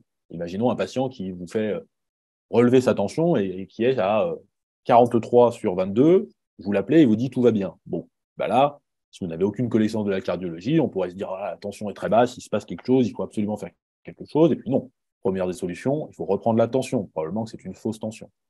Si un patient a tous les jours 98,2 kg depuis 2 mois, strictement le même poids, on est en droit de se demander si c'est tout à fait physiologique. Le poids varie de manière physiologique chez vous et moi de tous les jours. Donc, ça aussi, il faut avoir une certaine notion. On ne peut pas déléguer ça à quelqu'un qui n'a pas une formation dédiée à ça. Côté infirmier, infirmière, bien sûr, doivent avoir validé soit le DU d'insuffisance cardiaque, soit avoir bénéficié d'un DPC, donc un développement professionnel continu, portant sur l'insuffisance cardiaque et pouvoir justifier une expérience de 12 mois en cardiologie. À noter que cette dernière notion-là, de justifier une expérience de 12 mois en cardiologie, elle est un peu plus floue. Globalement, ils sont un peu plus dans le référentiel, un peu plus mitigés sur l'intérêt de ces 12 mois. Pourquoi 12 mois, pourquoi pas 6, pourquoi pas plus. En tout cas, il faut quelqu'un qui ait une appétence sur l'insuffisance cardiaque, puisque ça ne s'improvise pas. Et puis, il faut que dans l'équipe, on ait au moins quelqu'un formé à l'éducation thérapeutique. Alors nous, dans notre équipe, tout le monde l'est. Soit on passait le DU d'insuffisance cardiaque qui incluait les 40 heures anciennement de l'éducation thérapeutique, soit ils ont un vrai DU d'éducation thérapeutique qui est maintenant possible, soit on a fait également un DPC sur l'éducation thérapeutique. Bref, des voies de recours qui font que, idéalement, honnêtement, et par conseil, il faut que l'ensemble de l'équipe le soit, puisque rien qu'en cas d'absence, si vous ne pouvez pas faire d'éducation thérapeutique, vous vous retrouvez dans la difficulté.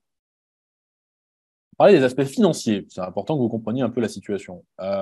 Jusqu'à présent, un industriel était payé, donc celui qui fournit le DMN et qui s'occupe d'ailleurs de fournir la solution donc numérique mais physique, le tensiomètre, la balance connectée ou pas, l'application smartphone par exemple, la plateforme d'écoute et de dépannage, le traitement, l'envoi, la réception, la récupération des matériaux, bref, ça, c'était rémunéré à hauteur de 200 € par patient et par session de 6 mois.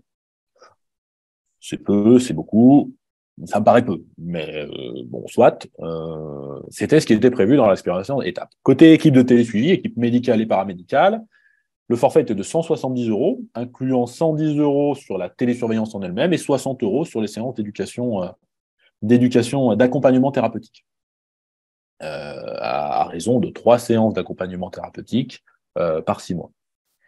Donc là aussi, c'est peu, c'est pas beaucoup. Raisonnablement, vu le temps qu'on y passe, ça me semble peu. Pour le patient, bien sûr que c'est gratuit. Alors, j'ai mis entre parenthèses parce que c'est à savoir, les appareils connectés, ils fonctionnent avec de l'électricité. Donc, le patient paye quand même l'électricité de son matériel. Ça va de soi, mais c'est pas une anodin, puisqu'on a pas mal de patients, par exemple, qui nous disent que le tensiomètre, j'arrête de l'utiliser parce que ça me prend trop de piles. Et je sais pas si vous avez vu le prix des piles, par exemple, ça en consomme 4 à 6, je crois.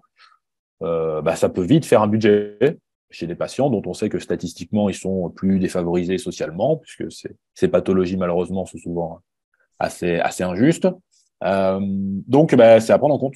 Nous, en tout cas, on a commencé à y réfléchir parce que, voilà, quand le gouvernement, à juste titre, nous demande de débrancher les appareils inutiles, je sais pas si vous avez expérimenté ça dans la télésurveillance des pacemakers et des fibrillateurs, mais moi, j'ai eu ça avec un patient, il m'a dit, moi, je le débranche parce que je pense que ça consomme trop. Alors, je crois qu'en fait, le calcul, c'est de 1 € par an, ça consomme rien, mais en tout cas, les pensées sont là-dessus. Et donc, on va peut-être se poser la question à l'avenir de ça. C'est-à-dire que, effectivement, si ça consomme et si ça coûte, les gens vont commencer à se dire, je veux pas payer les piles, ça suffit. Surtout quand ils n'en comprennent pas l'intérêt. Et c'est souvent les mêmes patients. Les patients plus isolés, qui n'ont pas eu de formation, d'éducation, donc il y a des compréhensions qu'ils n'ont pas, et donc c'est eux les plus à risque, et c'est eux, paradoxalement, qui ont le plus de mal à adhérer à ces thérapies-là. L'avenir est incertain, et c'est toujours incertain. Vous avez peut-être vu passer ça, on a des revendications de la part des responsables des grands groupes de la Société française de cardiologie pour signer une pétition. D'ailleurs, je passe pour le message pour que vous en profitiez si jamais vous avez le temps. Car actuellement, le forfait qui serait proposé serait dérisoire, c'est-à-dire plus faible que celui que je viens de vous présenter, à la fois pour l'industriel et pour l'équipe de télésuivi, et qui rendrait l'équilibre financier, qui est légitime, hein, c'est-à-dire qu'un industriel qui s'investit dans la télésurveillance, qui y a mis des sous, de l'investissement, et qui d'un coup divise son prix par 2 ou 3, il va pas pouvoir vous fournir le même service, et parfois pas vous fournir de service du tout, et un fournisseur historique qui était Air Liquide a jeté l'éponge il y a quelques semaines à cause de ça. Donc la crainte qu'on a, nous, c'est que si la rémunération à la fois de l'industriel et de l'équipe de télésuivi n'est pas à la hauteur de ce que c'est et de l'intérêt qu'on y porte, eh bien, on va se retrouver dans un mur et dans un risque d'avoir beaucoup d'acteurs qui vont se jeter l'éponge, et donc moins de patients suivis, et donc moins d'intérêt. Vous allez voir, j'espère vous convaincre à la fin que ça ne fait pas l'ombre d'un doute de l'intérêt de cette télésurveillance, à la fois pour les patients et pour le système de santé, notamment l'équilibre financier.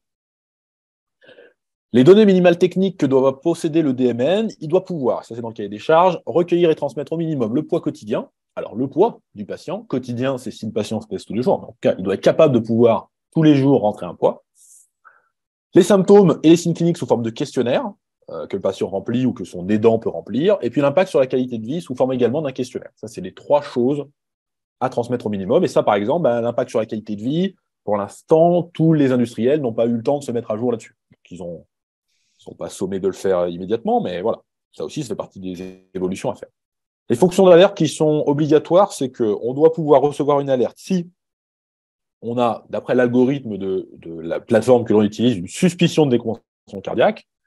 Imaginons que vous dites que quand un patient prend 2 kilos, en 3 jours, je veux qu'il y ait une alerte, parce que ça me donne à penser qu'une insuffisance cardiaque est en train de se mettre en place. Donc il faut avoir cette fonction-là.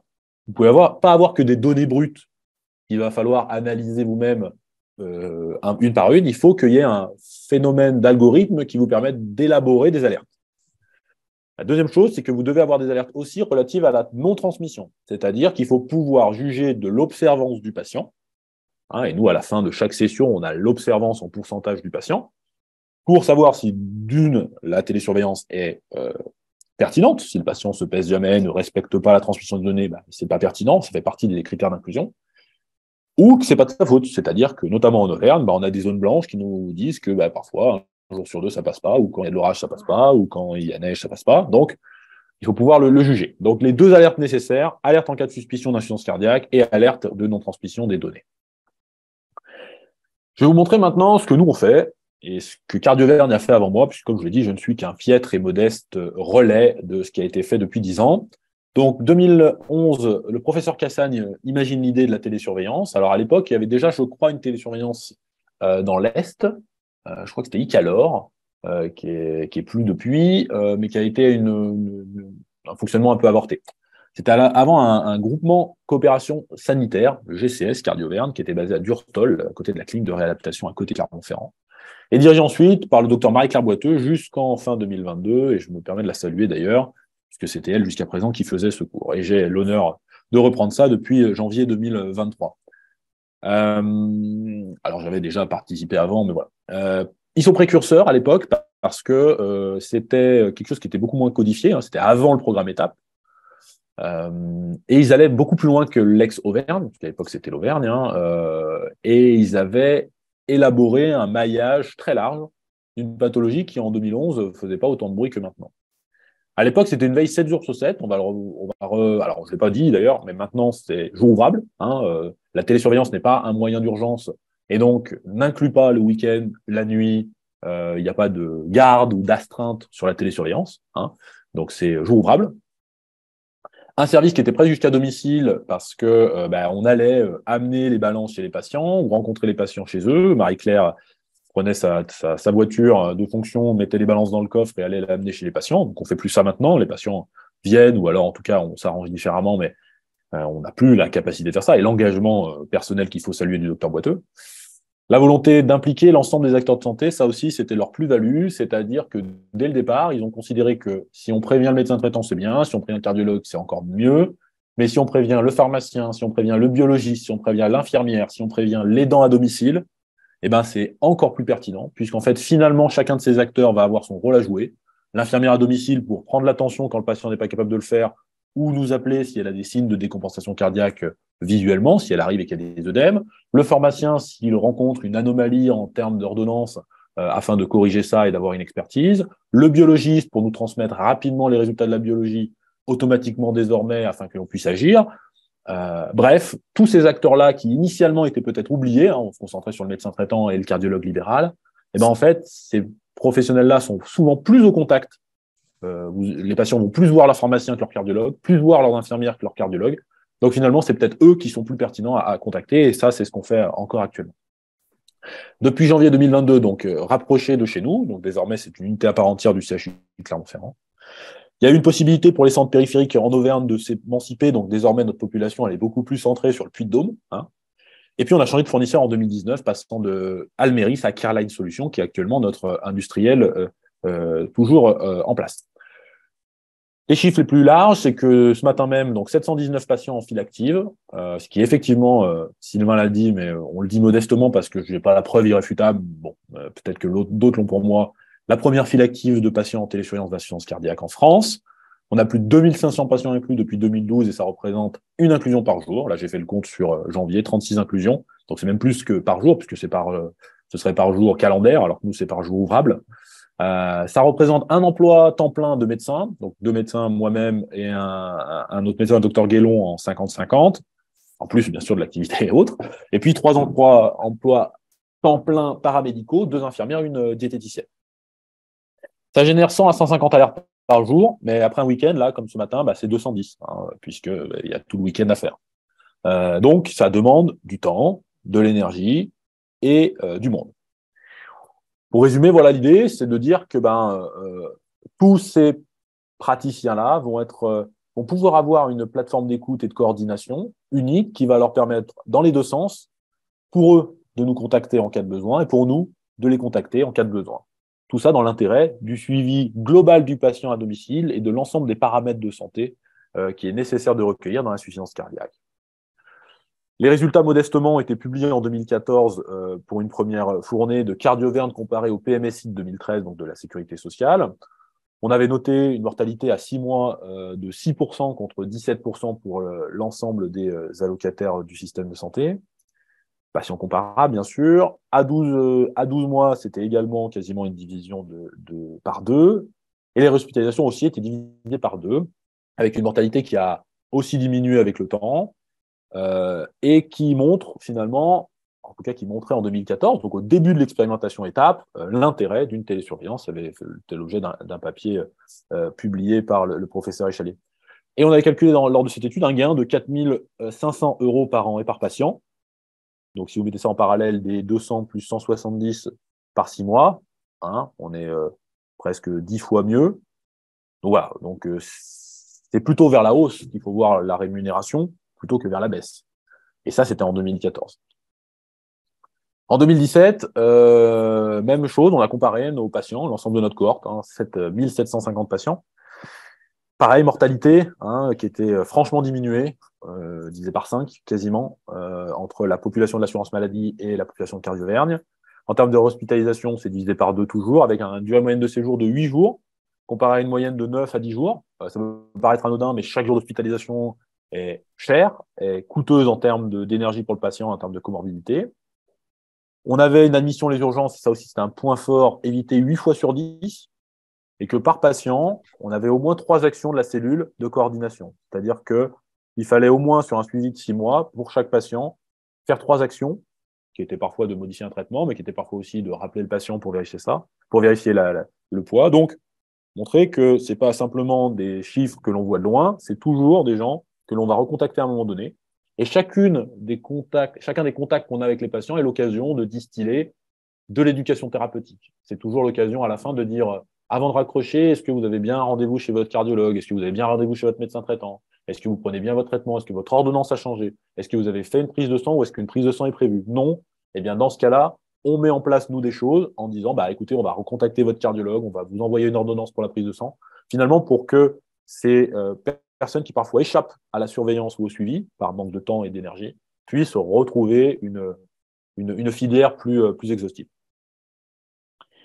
Pour inclure les patients, donc désormais, et c'est ce qu'on fait dans la grande majorité des temps, on inclut les patients finalement le plus tôt possible pendant leur hospitalisation, notamment chez les patients qui ont déjà le diagnostic et qui viennent pour décompensation. Chez les gens qui n'ont pas le diagnostic d'insuffisance cardiaque, c'est souvent difficile d'arriver dès les premiers jours parce qu'ils ont énormément de choses à intégrer.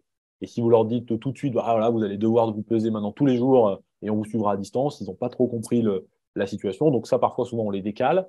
Mais pour les patients qui viennent pour une nouvelle décompensation cardiaque et qui ne sont pas dans le système, eh ben, rapidement, pendant l'hospitalisation, en fait, on les inclut.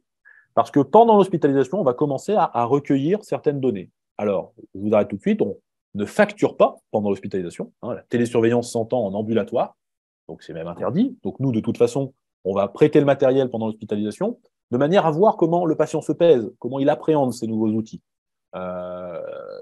L'intérêt du poids, parce que lui, s'il commence à se peser alors qu'il est encore sous furosémide intraveineux, il va voir son poids diminuer, il va comprendre qu'il y a un lien entre les œdèmes, le poids, et donc il est plus intéressant de le faire tôt dans l'hospitalisation, plutôt que le dernier jour, au moment où il est tout sec, où il n'a qu'une hâte, c'est de partir, où on lui donne une ordonnance de 10 médicaments, où on lui donne des rendez-vous et on lui donne sa balance, on sait que ça va être moins pertinent.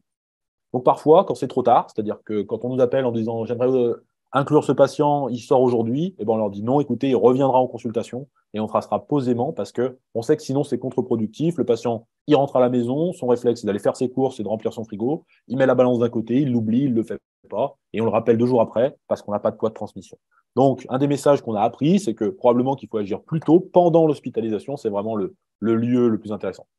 Ça prend 10 à 15 minutes globalement de saisir l'informatique et de valider le matériel. Et ensuite, un médecin vient apposer son sceau médical, puisque c'est toujours une prescription médicale, vérifier que les critères sont respectés et qu'on a une bonne inclusion. Et puis ensuite, nos infirmières et donc notre diététicienne, nos collaboratrices, vont venir rencontrer le patient, et c'est souvent dans leur chambre, une vingtaine à une trentaine de minutes, où on va présenter le matériel, présenter l'intérêt, recueillir le consentement, expliquer le principe, remise souvent des documentations sur l'alimentation, sur l'activité physique, et dépister un petit peu les ressources et les freins. Ça parle bien en éducation thérapeutique, les ressources à la fois personnelles dans l'histoire et puis dans l'entourage, et puis les éventuels freins dans l'histoire également, dans les connaissances ou les compréhensions de la maladie, et puis dans l'environnement professionnel, personnel. Les gens, par exemple, qui se lèvent à 4 heures du matin, ils n'ont pas souvent le temps de se peser, ou alors ils s'occupent des enfants. Il y en a qui se lèvent plus tard, et donc il ne faudra pas qu'on s'attende à avoir un poids à 8 heures. Enfin voilà, des choses comme ça à avoir en tête. Il y a des gens qui craignent les transmissions informatiques. Ils sont encore un peu bougnats. Et une population âgée qui n'a pas forcément les codes de l'informatique, donc qui ont une crainte, un repli, qui ne savent pas quel médecin, qui ne savent pas ce qu'on va faire de leurs données. Donc voilà, tout ça mérite du temps à être expliqué parce que si vous ne le faites pas tout de suite dès le départ, c'est souvent irrattrapable dans le reste de la surveillance. Ensuite, on valide, on commence à les surveiller dans l'hospitalisation, et puis ils sortent de l'hospitalisation. Et là, on se laisse souvent quelques jours pour vérifier qu'à la maison, ça se passe bien. On a mis un critère à J7 et J10. Entre J7 et J10, on refait le point avec le patient. Et c'est là où on va valider finalement notre facturation. En fait, où on va attester que la télésurveillance a bien lieu. Parce que si au bout de 2 jours, le patient nous rappelle en nous disant écoutez, votre truc, j'en veux pas, j'ai bien réfléchi, ça ne me sert à rien, eh ben, on ne va pas facturer ça et l'industriel non plus ne va pas le facturer. Parce que déjà, ce n'est pas pertinent, parce qu'on n'a pas fait de télésurveillance, et puis parce que ce serait pas logique. Donc, on se laisse du temps, les gens rentrent à la maison, ils commencent à se peser. À J7, J10, souvent, on leur passe un coup de fil, on leur demande si tout va bien. On vérifie si la connectivité marche bien, s'il n'y a pas de souci de réseau, s'il n'y a pas de souci de matériel, si on a bien reçu leur première prise de sang. On a diffusé l'information aux acteurs de santé. C'est là où finalement on va valider définitivement la télésurveillance et démarrer la période de 6 mois, qu'on datera bien sûr à la sortie d'hospitalisation. Mais voilà, c'est important de faire ça étape par étape pour déjà ne pas inclure à tort des patients qui, en fait, au final, ne pourraient pas le faire, parce qu'à l'hôpital, ils sont souvent capables d'être débrouillards, de monter sur la balance, de prendre leur tension, parce que, entre guillemets, ils ont que ça à faire à ce moment-là. Et quand ils rentrent à la maison, ils ont d'autres choses, et donc ils oublient de se peser. Et puis, bon. Donc, se laisser le temps pour ne pas inclure à tort. Donc, comment ça se passe? Donc là, c'est l'exemple qu'on a avec le logiciel Careline. C'est on leur remet la balance, on leur remet le tensiomètre, l'application smartphone quand ils ont un smartphone, ou on leur remet sinon même un smartphone dédié. Et on leur explique que voilà, tous les matins, pour prendre le poids, vous allez rentrer là-dedans, vous allez mettre votre doigt là-dessus, vous allez écouter les consignes, vous pesez, puis ensuite valider votre poids et le confirmer pour qu'on puisse le recevoir. Également pour la tension, on peut faire la même chose avec le questionnaire ou la saturation dans certains cas. Comment se passe le suivi? Alors, le suivi, il a été démontré, et de plus en plus, on va le voir, et c'est notre philosophie à nous et probablement à l'ensemble des collaborateurs de la télésurveillance, c'est qu'il n'y a pas de critères suffisants. C'est-à-dire qu'on ne peut pas imaginer qu'un seul critère, tel que le poids, soit suffisant à dépister toutes les décompensations d'insuffisance cardiaque et à représenter l'ensemble des symptômes. C'est déjà pas le cas en présentiel. C'est-à-dire que quand je vois un patient en consultation et qu'il me dit juste qu'il a pris du poids, si je m'arrête à là, une chance sur deux de me tromper. Je peux prendre du poids pour d'autres raisons. Et donc, prétendre faire le contraire à distance, ce serait une impasse. Donc, il faut accepter l'idée que pour dépister correctement l'insuffisance cardiaque et des décompensations, il faut plusieurs paramètres pour avoir plus de précision. L'écueil de ça, d'avoir plus de paramètres, c'est qu'on a aussi plus de risques de faux positifs et donc plus de temps à y consacrer.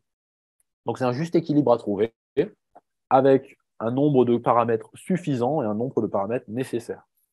Actuellement, la plateforme que l'on a, elle permet de faire jusqu'à 19 paramètres.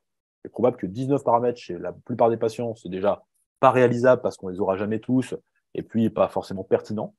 Mais c'est souvent l'agrégation de 2 ou 3 paramètres qui vont nous permettre d'avoir une précision beaucoup plus intéressante et donc d'éviter de faire des modifications de traitement à tort, des appels téléphoniques chronophages à tort, et au final de se concentrer réellement sur ce qui est pertinent pour nos patients. Ça nous fait introduire l'idée qu'à effectivement, à patient différents, solutions différentes. Il ne faut pas chercher forcément à ce qu'un patient soit irréprochable sur sa prise de tension quotidienne. S'il n'arrive pas à la prendre, on va peut-être se concentrer plutôt sur le poids, la prise de sang et la réponse au questionnaire. Il faut s'adapter à la réalité.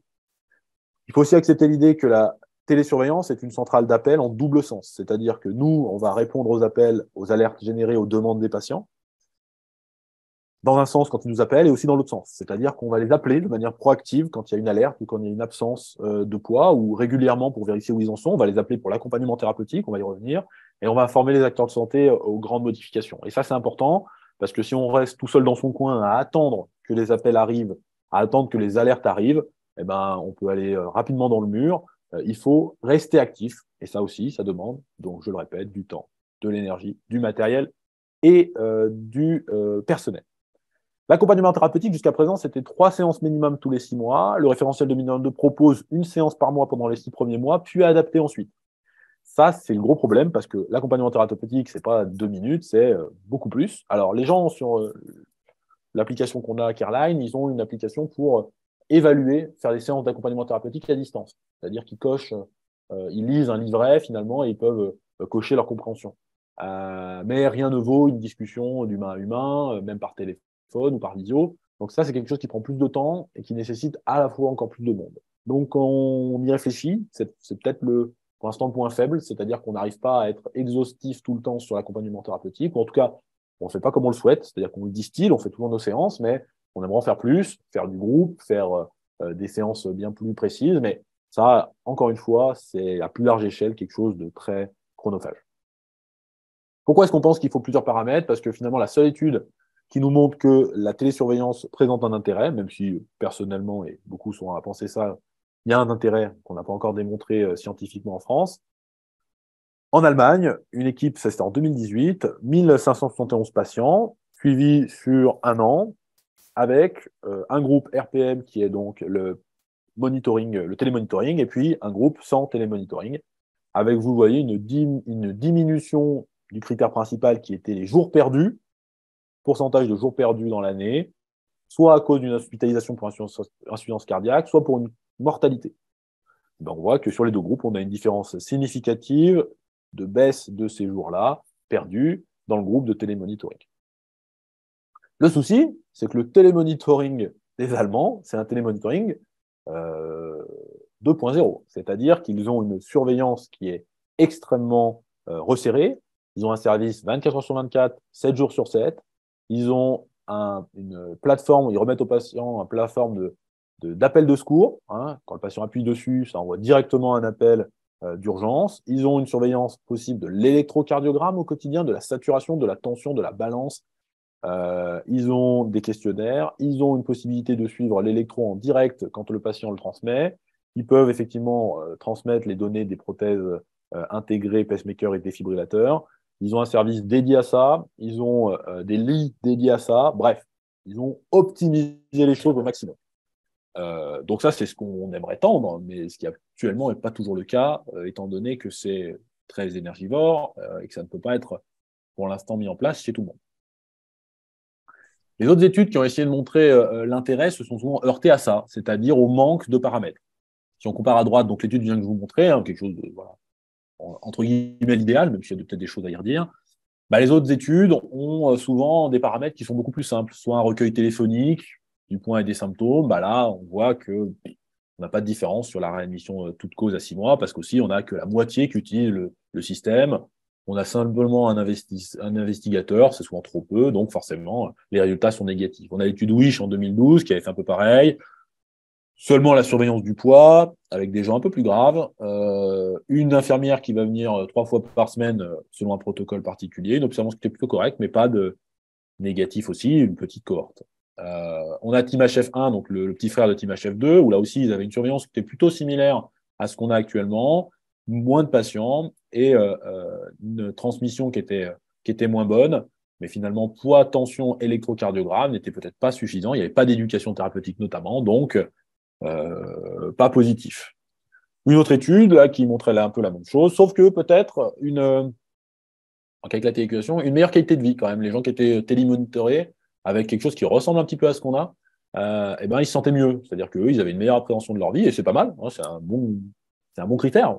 On peut aussi, par exemple, après 80 ans, si le critère de mortalité n'est pas un critère pertinent, ça me semble pas illusoire, hein, puisque c'est pas forcément à ces âges-là qu'on veut baisser la mortalité, on veut surtout améliorer la qualité de vie dans une maladie où malheureusement la mortalité est importante. Donc c'est pas toujours facile de baisser la mortalité, c'est ça que je veux dire. C'est parfois facile d'agir sur d'autres critères qui sont souvent parfois même plus pertinents, hein, parce que vivre que 5 ans, mais vivre en bonne qualité de vie, c'est peut-être, si je faisais un sondage là aussi, pas convaincu que tout le monde dirait que ça les intéresse pas. En France, il y avait le professeur Galini à Toulouse qui avait fait l'étude OSICAT en 2020. Étude intéressante là aussi, mais pareil, un télémonitoring plutôt léger, basé sur le poids, le questionnaire, il y a quand même de l'éducation. C'était l'infirmière qui s'occupait de ça, donc un peu centré sur nous, mais c'était pas centré sur un seul, enfin, c'était pas comment dire, sur un seul centre dédié. Donc il n'y avait pas de différence sur le décès et l'hospitalisation, mais par contre, on se rendait compte que sur des critères, enfin sur des populations un peu plus précises, les plus graves, les plus isolés et les plus observants, ça tombe un peu sous le sens, mais voilà, ça nous fait dire aussi que des patients non observants, ça ne marchera pas chez eux, donc il ne faut pas forcément forcer. Eh bien, ça avait un intérêt sur les critères secondaires. Le professeur Galini a remis ça en 2022, en comparant son étude OSICAT, donc celle dont je viens de vous parler, aux patients qu'il avait mis selon les critères étapes, donc selon le télémonitoring que je viens de vous présenter, en tout cas les principes. Et donc il avait effectivement comparé 3 cohortes. En rétrospective, eh bien en fait, il ressort que l'interventionnel télémonitoring, donc le programme étape, rapporte le meilleur gain en termes de survie sur les jours perdus. D'accord ? Donc là aussi, un intérêt du programme étape qui commence à se montrer, mais qui n'a pas réellement, sur une étude prospective, montré son intérêt en termes de morbimortalité. Notre solution qu'on utilise, donc Carline Solutions, inclut plusieurs fonctionnalités. Vous avez la fonctionnalité ici, la plus simple, qui est de dire je prête une balance automatique connectée à un patient associée à des modules de support à l'accompagnement thérapeutique, qui soit physique ou sur un smartphone. Je fais centraliser ces données qu'il me transmet et j'ai une équipe médicale qui peut répondre à ça. Bon, solution la plus simple, qu'on fait le moins souvent. Maintenant, on a une solution qui est bien plus large, qui permet d'avoir, comme je vous dis, de 1 à 19 paramètres et donc jusqu'à 51 alertes différentes paramétrables, où on va inclure donc le poids, comme je vous l'ai dit, mais aussi le tensiomètre et parfois la saturation, même si nous, on l'utilise très très peu, qui est centralisé sur un smartphone qui nous permet d'avoir accès au module d'accompagnement thérapeutique et au questionnaire de symptômes. Si les gens n'ont vraiment pas de smartphone et ne l'en souhaitent pas, on peut leur donner en physique, et faire ça par téléphone. On associe à ça la transmission automatique du laboratoire d'analyse médicale sur ces critères-là, qui nous semblent pertinents. Et puis, en association avec, dans notre situation, la société Medtronic, la transmission automatique via CareLink des prothèses cardiaques. toutes les alertes que l'on peut proposer aux patients sont paramétrables en intensité, en durée, en niveau d'alerte. Donc ça, c'est le boulot qu'on fait au départ, c'est-à-dire qu'on va définir le poids de référence, qui nous semble être le poids de référence, et puis associer différentes alertes en fonction du tableau du patient. Ça va nous donner des belles courbes. Alors celles-là sont fournies par le Carline, donc forcément une exhaustivité. On a toute la biologie là qui a l'air d'être toutes les semaines. Bon, c'est pas toujours le cas, hein, bien sûr. Il faut que les patients aient des prises de sang pour avoir des transmissions, et puis il faut qu'elles soient transmises, ce qui est parfois pas toujours le cas. Et on va avoir aussi des transmissions donc de ce que vous pouvez avoir en interrogeant les prothèses Medtronic, qui sont notamment les épisodes de TVNS, la charge en FA, tous ces critères qui ont été élaborés pour construire ce qu'ils appellent l'indice triage HF. Je fais une aparté là-dessus. L'indice triage HF, c'est basé sur l'optivol. L'optivol, c'est la mesure de l'accumulation de fluide dans le thorax. Ils font quoi? Ils utilisent l'impédance moyenne précédente qui compare à l'impédance du jour. Et si cette impédance diminue, eh ben, ça peut être un signe d'accumulation d'eau à l'intérieur du poumon. Et donc, c'est intéressant. Quand on mélange cet optivol à d'autres facteurs, qui sont des facteurs recueillis dans Carline notamment, on élabore un score de risque qui permet d'avoir finalement un risque d'hospitalisation. Donc, l'algorithme triage HF n'est pas un outil destiné à dire il y a une insuffisance, une décompensation, j'en suis sûr, ou l'inverse, mais c'est de dire, d'après le score triage HF, la probabilité de ce patient d'être hospitalisé dans les 30 jours, elle est élevée, intermédiaire ou faible. Et donc, avec ce critère-là, je l'associe à d'autres critères que sont la hausse du poids, les NT-proBNP, les symptômes. Ça permet de rajouter une strate en plus dans la confiance que j'ai dans le diagnostic que je m'apprête à faire. C'est-à-dire, je pense qu'il est en insuffisance cardiaque, et ben ça rajoute une strate en plus. Alors, les deux limites, c'est qu'il faut que ce soit donc activé, il faut que ce soit sur une prothèse Medtronic, puisque les autres prothèses ont des algorithmes différents, mais qui ne sont pas compatibles pour l'instant avec notre solution, et puis que les équipes soient formées à ça, c'est-à-dire soient formées à la pertinence de ce score.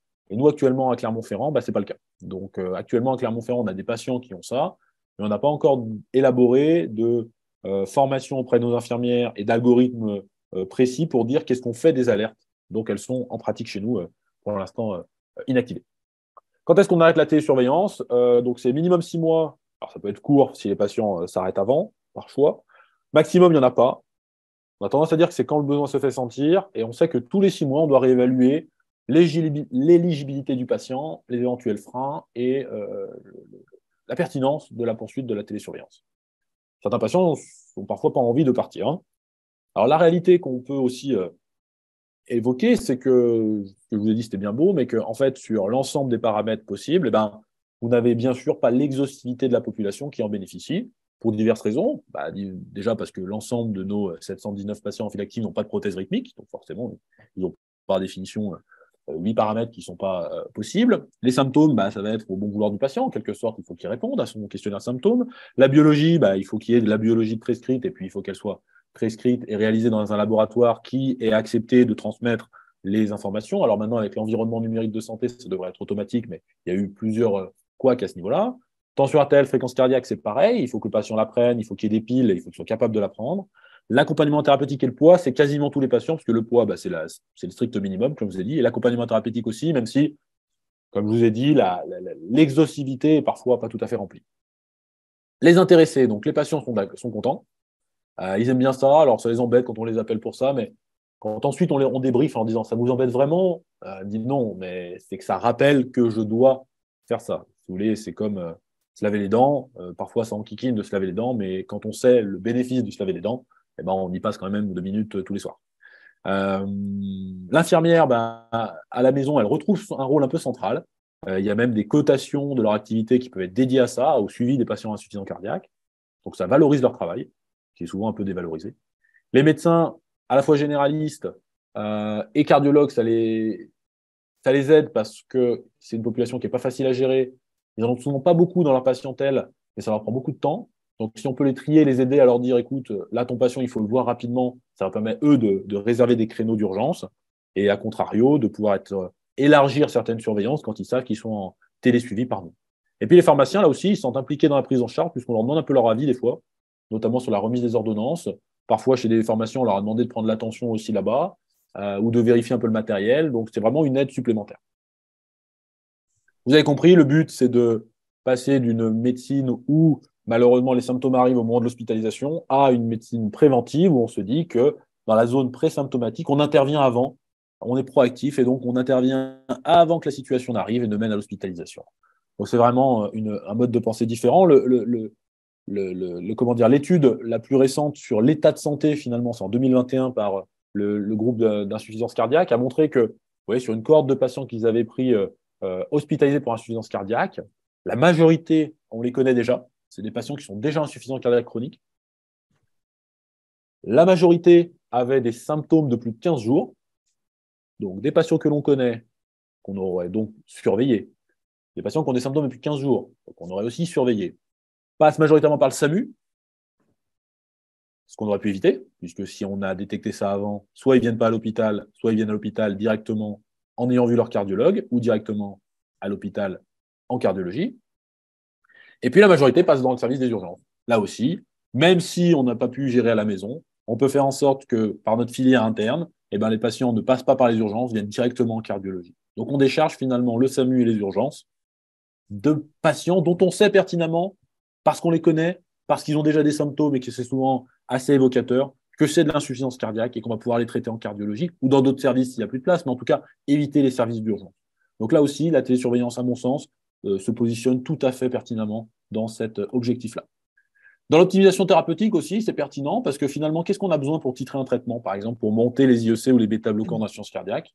Il faut les constantes, il faut la biologie, il faut les symptômes et il faut un patient éduqué. Ça tombe bien, on les a tous en télésurveillance. Est-ce qu'actuellement, on est capable, comme le demandent les recommandations, de titrer les médicaments tous les 15 jours et de vérifier leur tolérance et leur efficacité? Ce n'est pas sûr qu'on soit capable, puisqu'on n'est pas assez nombreux, et c'est surtout pas sûr que ce soit indispensable. Il y a une équipe notamment à Lille qui fait de la télésurveillance, notamment essentiellement pour l'optimisation thérapeutique. C'est-à-dire qu'elle va remettre les outils de télésurveillance dans la phase post-hospitalière pour titrer les médicaments, afin de voir la tolérance et l'efficacité. Et ça, nous, on pense que c'est quelque chose, un créneau à prendre aussi, parce que si les patients n'ont pas besoin d'être vus physiquement, parce qu'on a tous leurs paramètres que l'on va voir en consultation, ça peut répondre à un problème démographique et géographique. Nous, quand nos patients sont à 150 km de Clermont-Ferrand, c'est pour les voir 10 minutes afin de leur refaire une ordonnance de Ramipril parce que tout va bien. Finalement, s'ils étaient restés chez eux avec la même ordonnance envoyée à leur pharmacie directement, avec un recours si jamais ça ne va pas bien, je pense qu'ils seraient d'accord. Donc, il n'y a pas d'étude pour l'instant précisément dédiée, mais il y a par contre une équipe nécessairement dédiée pour faire ça, puisqu'on ne peut pas, là aussi, faire des choses trop volatiles. Il faut notamment que si ça se passe mal, que les patients aient une voie de recours auprès des professionnels qui l'ont titré. Dans les hospitalisations, je pense que vous avez compris que de quoi avons-nous besoin pour anticiper de tous ces paramètres-là. En plus, les données embarquées des protèges, je le mets entre parenthèses parce que ce n'est pas exhaustif, mais ça, on l'a en télésurveillance. Donc, en fait, là aussi, est-ce qu'on peut voir tous les patients quand ces symptômes apparaissent? Non. Des fois même, les patients ne le ressentent pas. C'est-à-dire que le poids qui monte et les œdèmes, parfois, ça passe inaperçu. Donc, ce n'est pas possible. C'est peut-être même pas indispensable. Donc, la télésurveillance est intéressante pour éviter les hospitalisations, pour traiter avant, mais aussi faciliter. Parce que quand l'hospitalisation est irrémédiable, il vaut mieux passer directement dans un service spécialisé plutôt que de passer par les urgences et par le SAMU, à la fois en termes de charge pour la communauté et pour le système de santé, mais aussi en termes de pertinence, puisque si un patient, on le connaît, il a été déjà pris en charge dans une unité d'hospitalisation, il vaut mieux qu'il y retourne. Et puis dans la prise en charge ambulatoire, ça aussi, finalement, le patient émet une alerte et on veut éviter l'hospitalisation.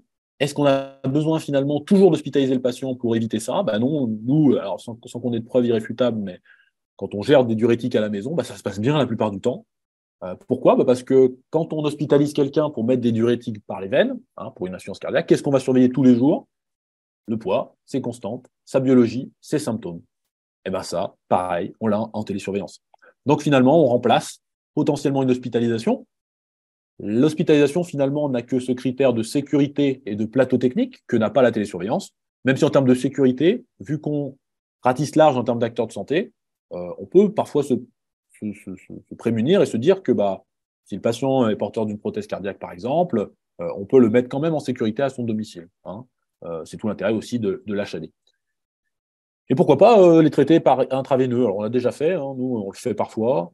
C'est un peu complexe, mais finalement, ça se passe bien. Il faut que les infirmières soient formées, il faut qu'il y ait des protocoles un peu établis. L'HAD pourrait tout à fait être un soutien à ce moment-là. Ça ne se fait pas chez tout le monde. Ça nécessite là aussi que vous soyez capable, si la situation se passe mal, d'avoir des recours. Donc, typiquement, ce n'est pas le genre de traitement qu'on démarre le vendredi soir quand il n'y aura personne le week-end, hein.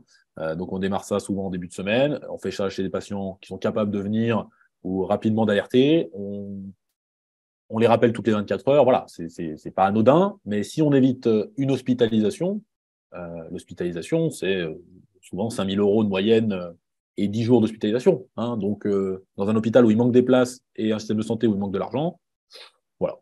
Je vous laisserai juge de savoir si c'est pertinent. Je vais vous montrer quelques cas cliniques pour finir. Premier cas d'un patient, alors c'est pas courant, c'est une perte de poids. Donc d'habitude, c'est une prise de poids, l'insuffisance cardiaque, hein. Vous avez des œdèmes, de la rétention d'eau, le poids augmente, et c'est souvent le signe, un des signes, même si ce n'est pas constant, de la décompensation. Ce patient, il était parfaitement stable. Jusqu'au 20 juin, il va commencer à baisser son poids. Et baisser son poids de manière significative, hein, 8 kg en moins. Bon, donc nous, on a une alerte de dérive négative à partir de 5 kg. Hein, c'est les paramètres qu'on a mis, parce que souvent, la dérive négative, 5 kg, ça paraît pertinent. Donc, alerte à 5 kg qu'on trouve ici, à peu près ici, je crois, autour du 18 juillet. Donc, on regarde ce qui se passe. On regarde ce qui se passe sur notre plateforme, on voit la tendance, on se dit, effectivement, il y a bien une dérive qui est assez régulière, associée à une augmentation de sa fréquence cardiaque tous les matins. Tous les matins, on a en moyenne une fréquence cardiaque qui augmente avec des pics. Alors, ce n'est pas très élevé, mais on est passé quand même d'un patient plutôt bradycarde à un patient normocarde. Bon, étonnant, on ne l'a toujours pas appelé, hein. Ça monte, ça descend. Bon, on regarde un peu plus en détail, on regarde la tension, par exemple. On voit s'il n'y a pas des signes évocateurs. Non, la tension, elle reste plutôt stable. Donc, pour l'instant, qu'une baisse de poids. Il est porteur d'une prothèse Medtronic. Donc, on va regarder ce qui se passe au niveau de ses rapports. Et les transmissions, on voit ses rapports. Et donc, effectivement, on voit une charge quotidienne en FA qui augmente. Dans cette zone-là, cette zone où la fréquence cardiaque a augmenté, hein, on a l'air d'avoir une charge en fibrillation atriale qui augmente. On a une fréquence ventriculaire moyenne qui augmente également. Donc, on a une pertinence, une précision entre ce qui a été récolté sur le tensiomètre du matin et ce qui est surveillé par la prothèse, hein. Donc, on est assez confiant, hein, c'est à peu près les mêmes chiffres, vous voyez, 50, 55 jusqu'à 70. Et puis, au niveau de l'optivol, donc là, il n'y a pas d'alerte. C'est-à-dire qu'il y avait une alerte en avril, bon, mais qui n'était pas corrélée à autre chose. Et puis là, non, on n'a pas l'impression qu'il y ait cet indice de surcharge qui augmente. Alors, ça me fait dire que ça ne veut rien dire. Ça ne veut pas dire qu'on fait fausse route. Ça veut dire que ça aurait été une aide en plus. Ça aurait été quelque chose pour bonifier à nouveau notre sentiment. Alors, le score triage HF aurait probablement été élevé, mais comme je vous l'ai dit, nous, ce n'était pas activé. Donc, on regarde les tracés, puisqu'on a la possibilité de voir sur la plateforme, finalement, assez bien, d'une qualité assez bonne, l'ensemble des EGM. Et donc, effectivement, on confirme que c'est de la fibrillation atriale. Alors, on a aussi probablement de la tachycardie ici, hein. Pas très rythmologue, les rythmologues peut-être vont être plus pertinents que moi, mais là, on a clairement de la fibrillation atriale, là, on a clairement de la tachycardie ventriculaire. Donc, on confirme qu'il y a une excitation électrique. Et donc, qu'est-ce qu'on fait? On appelle le patient, on lui fait demander une prise de sang, c'est la chose qui nous manque, et donc on dépiste une hyperthyroïdie à l'amiodarone. Alors que le patient, on l'a eu au téléphone, il nous dit, écoutez, non, moi je perds du poids, mais je mange normalement, je me sens peut-être un peu plus fatigué, je dors mal la nuit, puis c'est vrai que j'ai remarqué que la fréquence cardiaque était plus haute.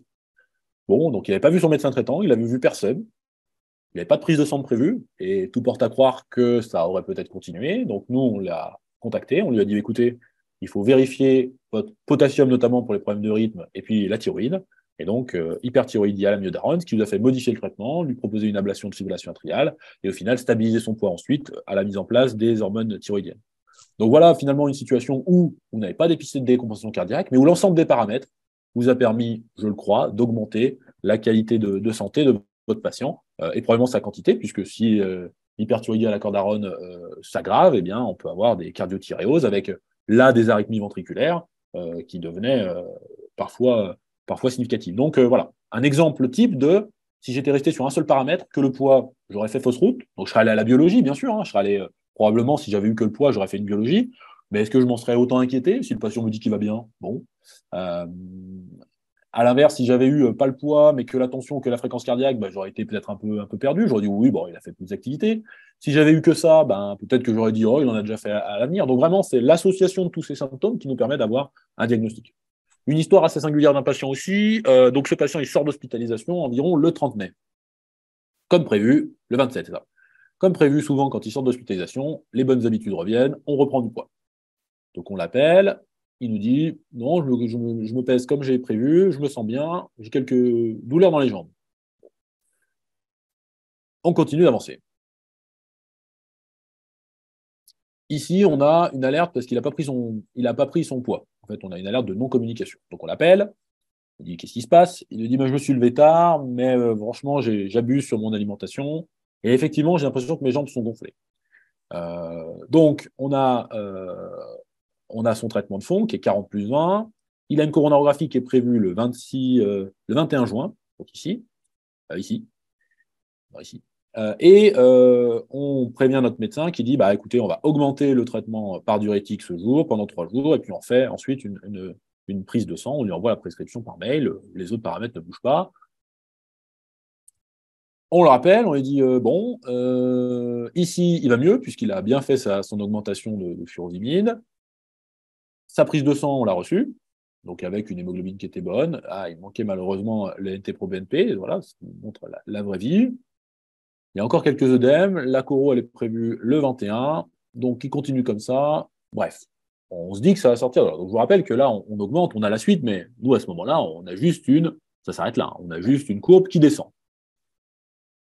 Donc, pas d'alerte. Nouvelle alerte qui se reproduit les jours d'après. Reprise de poids. On le rappelle. Et il nous dit qu'en fait, depuis le 16, quand on l'a appelé en lui disant que ça allait bien, il l'a arrêté.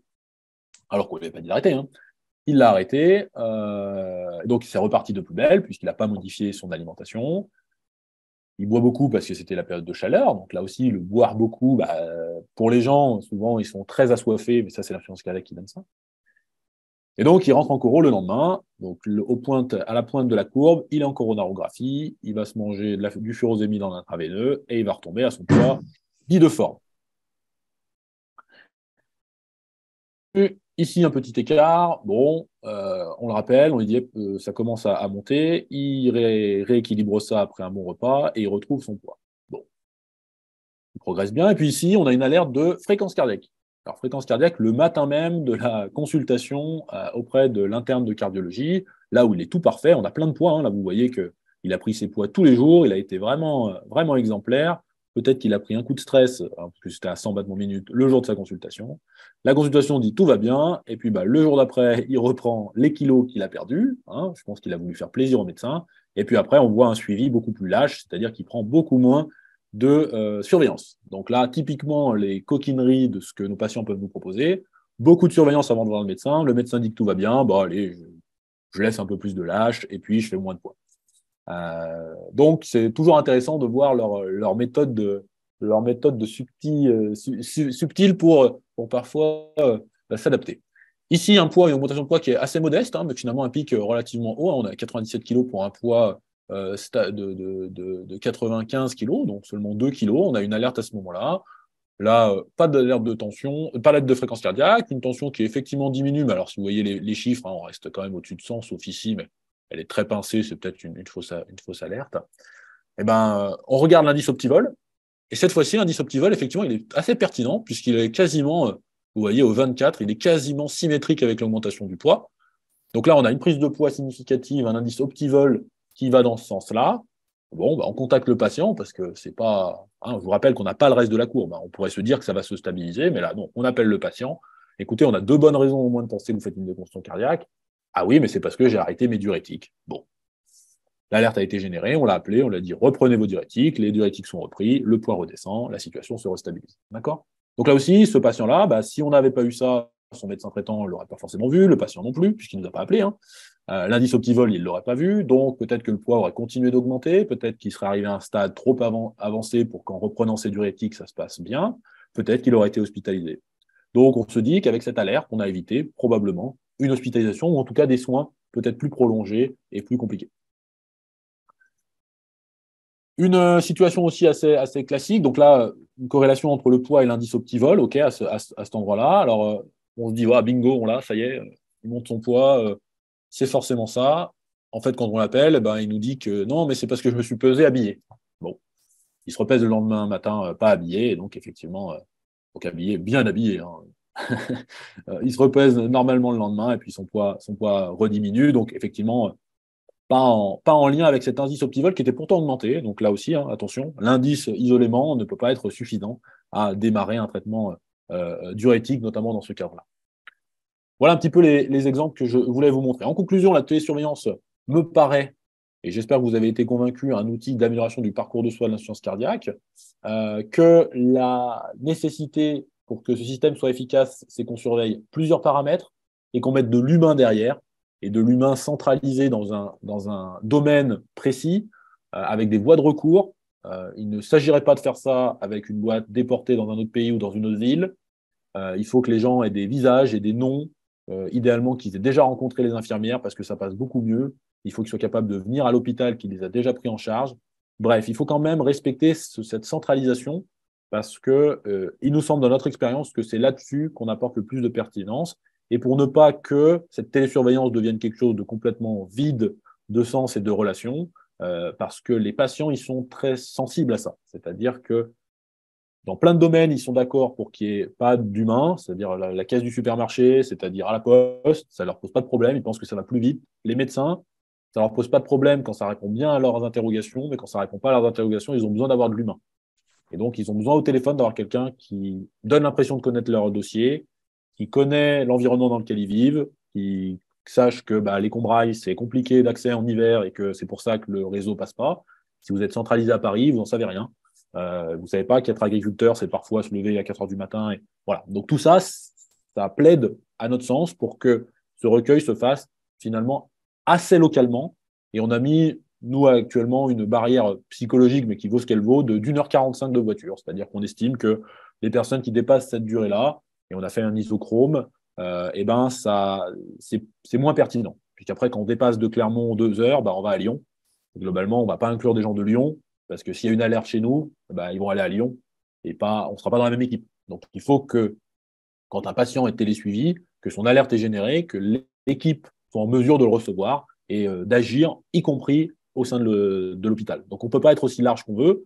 Et c'est l'intérêt d'avoir des unités dans chacun des centres périphériques, ce qui se passe actuellement. Il y en a à Moulins, à Montluçon, à Vichy, parce que ces antennes qui font leur propre télésurveillance, hein, ils nous doivent rien, mais permet d'avoir de la pertinence locale, c'est-à-dire que les Moulinois, quand ils ont un problème et qu'ils sont télésurveillés à Moulins, vont pouvoir aller rapidement en cardiologie à Moulins et pas traverser l'Auvergne pour aller à Clermont-Ferrand parce que c'est là où se passe la télésurveillance. Donc vraiment, faut accepter ça, de ne pas être trop large non plus pour ne pas perdre de la pertinence.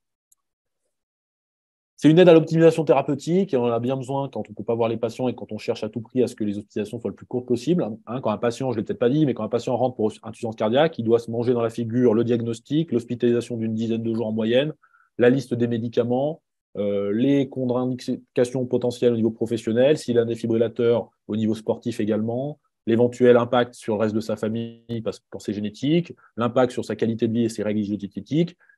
Et donc, il faut faire tout ça dans 10 jours d'hospitalisation, plus de l'éducation, plus de l'optimisation. Ça devient à un moment donné compliqué. Donc, d'avoir ce prolongement, le premier mois, notamment après l'hospitalisation, de surveillance très rapprochée qui nous permet de titrer les médicaments, de vérifier l'adhérence du patient, de tout ça. Mais je pense que ça plaide forcément en la faveur de la télésurveillance. Et puis ensuite, au niveau démographique, nous, en Auvergne, on est clairement bien concernés. Les personnes sont loin des structures de soins en termes de temps de transport et en termes de kilométrage. Ils sont loin des médecins, puisqu'il y a des zones malheureusement sous-dotées, mais il y en a aussi au centre, parfois au centre de Paris ou en banlieue de Paris, hein, il y en a de partout, donc il faut aussi répondre à ça. Donc je pense que ça s'inscrit clairement là-dedans. Bref, vous avez compris que j'essayais de vous convaincre et j'espère avoir au moins un petit peu réussi. J'ai terminé, je vous remercie de votre attention. Si vous avez des questions, je suis à votre disposition.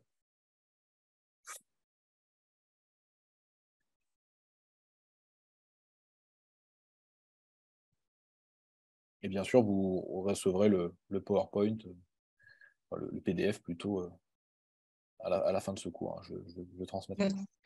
J'ai une question, Clément. Salut, Ouais. c'est Morgane. Salut Morgane.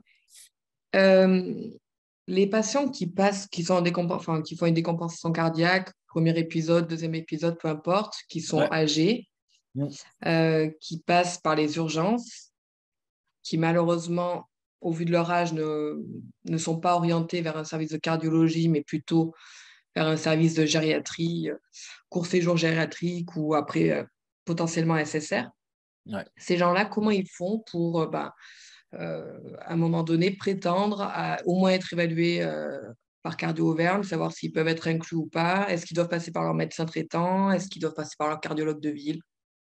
Ouais, c'est une très bonne question. Alors nous, actuellement, localement, donc à Rion, il y a des cardiologues, notamment des cardiologues du CHU, qui font cette activité finalement de screening. C'est-à-dire que les gériatres de l'hôpital de Rion vont nous transmettre une demande de cardiologie, et ensuite c'est ces cardiologues qui vont faire le screening. Pour l'instant, les médecins généralistes ne font pas le screening eux-mêmes. Les cardiologues libéraux, oui, ils peuvent le faire assez facilement.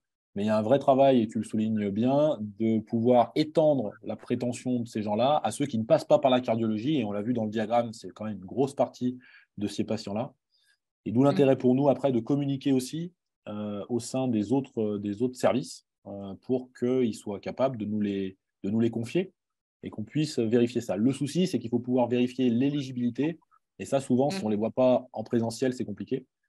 Donc parfois, quand les gens partent en SSR, tu vois, on attend de voir ce qui se passe à la fin du SSR. On ne les inclut pas tout de suite parce qu'il faut voir comment ils en ressortent.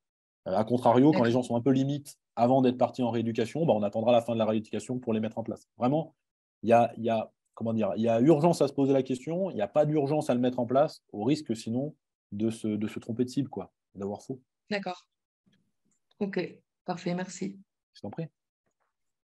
Et bien sûr, je ne l'ai peut-être pas dit, mais c'est bien sûr cumulable avec la télésurveillance des pacemakers et des defibrillateurs, même si on n'est pas dans les mêmes fabricants. Hein. On réfléchit, nous, localement, à pouvoir scinder ça au sein d'une grande unité de télémédecine, parce qu'en fait, là, c'est pertinent parfois d'avoir une communication entre l'équipe de télésurveillance rythmologique et de télésurveillance d'insuffisance cardiaque, puisque certaines alertes vont rentrer parfois soit en contradiction, soit en synergie. Et quand la plateforme ne permet pas de tout associer, il faut le faire soi-même. Donc, il faut qu'il y ait une collaboration assez étroite entre les deux types de télésurveillance, pour surtout pas qu'il y ait de doublons en termes d'information, pour qu'il y ait cette transmission. Et donc, ça demande à nouveau de la coordination, du temps, du personnel, du matériel. Donc, nous, à Clermont-Ferrand, on est pour l'instant, les murs ne sont pas assez larges pour tous se mettre dans un grand open space. Mais en tout cas, c'est pertinent d'avoir cette réflexion bien plus globale que simplement chaque unité séparée. Les NT-proBNP supérieurs à 1000 sont un critère d'inclusion, oui, dans le cadre de le deuxième cas de figure. Hein. Quand on a été hospitalisé dans les 12 mois, il n'y a pas de critère sur les NT-proBNP. Donc ça peut être, donc en fait, pendant un an, vous pouvez justifier de la télésurveillance sur ce critère-là, quel que soit l'INT-proBNP, même si le patient n'est plus symptomatique, hein, le critère est toujours rempli. Par contre, si par exemple vous découvrez un patient ou un patient qui est déjà ancien, hein, qui a une insuffisance cardiaque depuis longtemps et finalement il est stable, et vous dites tiens, j'aimerais bien l'inclure, là il va falloir des critères de sévérité qui valent ce qu'ils valent, parce que 1000 à un certain âge, des fois c'est pas grand-chose, ça peut être beaucoup à 30 ans. Donc c'est quelque chose qui a été statué, voilà, la plupart du temps, allègrement, on arrive à rentrer dedans. Donc NT-proBNP ou BNP. Et souvent, on garde bien sûr le même marqueur biologique dans le suivi du patient. Hein, c'est plus pertinent de ne pas changer de l'un à l'autre parce que ce n'est pas tout à fait interchangeable. Donc, c'est effectivement un des critères, à condition que le patient soit symptomatique. Mais ça, ce n'est pas très dur de dire à un patient qu'il est symptomatique. Soit il vous le dit spontanément, soit vous arrivez à l'évaluer cliniquement parce qu'il n'est pas capable de remplir ce dont il devrait être capable à son âge. Hein, évidemment, à 85 ans, on ne devrait pas être capable de faire un marathon. Ou de monter 10 escaliers sans s'essouffler, mais par contre, de monter 1 ou 2 escaliers, ça devrait être possible quasiment à chaque âge. Un des moyens, nous, des fois qu'on a pour savoir le côté symptomatique d'insuffisance cardiaque, c'est de les tester, c'est-à-dire faire de l'effort. Et si à l'effort, ils sont capables de remplir ce qu'on pense être d'eux en théorique, eh bien, ça veut dire qu'ils sont finalement peu symptomatiques ou pas symptomatiques. Et c'est difficile d'avoir un insuffisant cardiaque asymptomatique parce que, par définition, la maladie est toujours là. Et quelque part, souvent, le symptôme est là, même s'il est un peu caché, puisque les gens s'adaptent à ça. En fait. Ils font moins. Donc, je ne suis pas essoufflé parce que mais par contre, j'ai arrêté de faire du jardin. Je suis plus essoufflé, mais j'ai arrêté. Donc, est-ce que c'est vraiment être asymptomatique? Ça se discute. Donc, en fait, le côté symptomatique, à mon sens, il est assez facile et Et encore une fois, il n'est pas forcément toujours corrélé, et ça, c'est un critère qu'on pourrait critiquer. C'est pas parce que quelqu'un est asymptomatique qu'il n'est pas en danger. Hein, il a pu aussi bien s'adapter, mais il est toujours en danger de faire une arythmie, de faire un Covid et de passer à l'hôpital pour insuffisance cardiaque, d'avoir des problématiques de traitement. Donc c'est vrai qu'on peut ne pas juger pertinent le côté symptôme, parce que, alors il faut peut-être limiter. Si on mettait tous les patients insuffisants cardiaques, vous comprenez qu'on serait dépassé. Mais voilà, le symptôme n'est peut-être pas le critère le plus pertinent, parce que bien souvent, ils le sont tous, et puis parce que ce n'est pas forcément ça qui va dire la gravité du patient. Il peut être aussi essoufflé pour autre chose. Hein. Vous êtes malheureusement en obésité ou BPCO, vous allez être essoufflé, et donc votre NYHA sera toujours à 3, même si votre insuffisance cardiaque sera très stable et peu à risque. Donc ce n'est pas toujours pertinent. Lors d'un accès en FA, eh ben, ça c'est une très bonne question. La FA, on va dire à moins de 50 ans, n'est pas censé provoquer d'insuffisance cardiaque, puisque ça provoque essentiellement des palpitations, étant donné que le remplissage de votre cœur ne dépend pas tellement de votre systole atriale. À partir de 50 ans et a fortiori plus, votre remplissage du ventricule gauche dépend beaucoup de votre systole atriale. Si vous la perdez en FA, vous perdez une grande partie de votre remplissage ventriculaire gauche, et donc vous avez une conséquence hémodynamique qui est bien plus importante. Donc, faire de l'insuffisance cardiaque en FA quand on est à 75 ans comparé à 150, ça me semble presque logique. C'est-à-dire que votre cœur n'est pas câblé pour ça. Il y a un moment donné, ça dépasse ses capacités. Si on ne met pas en évidence d'anomalies structurelles de votre cœur, même si vous faites de la FA, tout porte à croire que vous avez une anomalie structurelle. C'est quand même pas physiologique de faire la fibrillation atriale, sauf dans des cas infectieux, dans des cas de thyroïdite peut-être, mais on n'est pas tous câblés pour faire de la FA. Donc si on fait de la FA, bien souvent, c'est qu'on a un ventricule gauche un peu hypertrophié, on a une oreillette gauche dilatée, on a des pressions de remplissage qui sont déjà plus hautes, donc on a une cardiopathie structurelle, qu'on le veuille ou non. Et donc dans ce cas-là, on rentre dans le diagnostic d'une insuffisance cardiaque chronique, et ensuite, les critères, si lors de votre inclusion, votre NT-proBNP est à 3000, il est éligible. Si ça diminue, tant mieux, mais ça n'empêche pas qu'il reste éligible en tant qu'insuffisant cardiaque à la télésurveillance. Donc à mon sens, oui. Ça peut être le mode d'entrée ou le mode de décompensation. Et ça va être de plus en plus vrai avec le temps, avec l'âge. Je ne sais pas si le docteur... le voilà. C'est terminé? C'est terminé, oui, tout à fait. Bon, merci beaucoup, Clément. Mais je t'en prie. À bientôt. Tout le monde n'a pas pu se connecter, donc ouais, j'ai vu. Ça a été enregistré et Laure va envoyer les liens. Pas de souci. Bon, en tout cas, merci encore une fois. Merci à tous les participants. Ouais, merci à tous. Et puis... Merci beaucoup. À bientôt pour les examens, quoi. Voilà. Qui vont être durs cette année. Oui. Très dur. Très dur. Très dur. Très dur, très dur. Très, très dur. Allez. Merci, Sylvain. Très dur. À bientôt. Bon après-midi. Au revoir. Au revoir. Merci, Clément.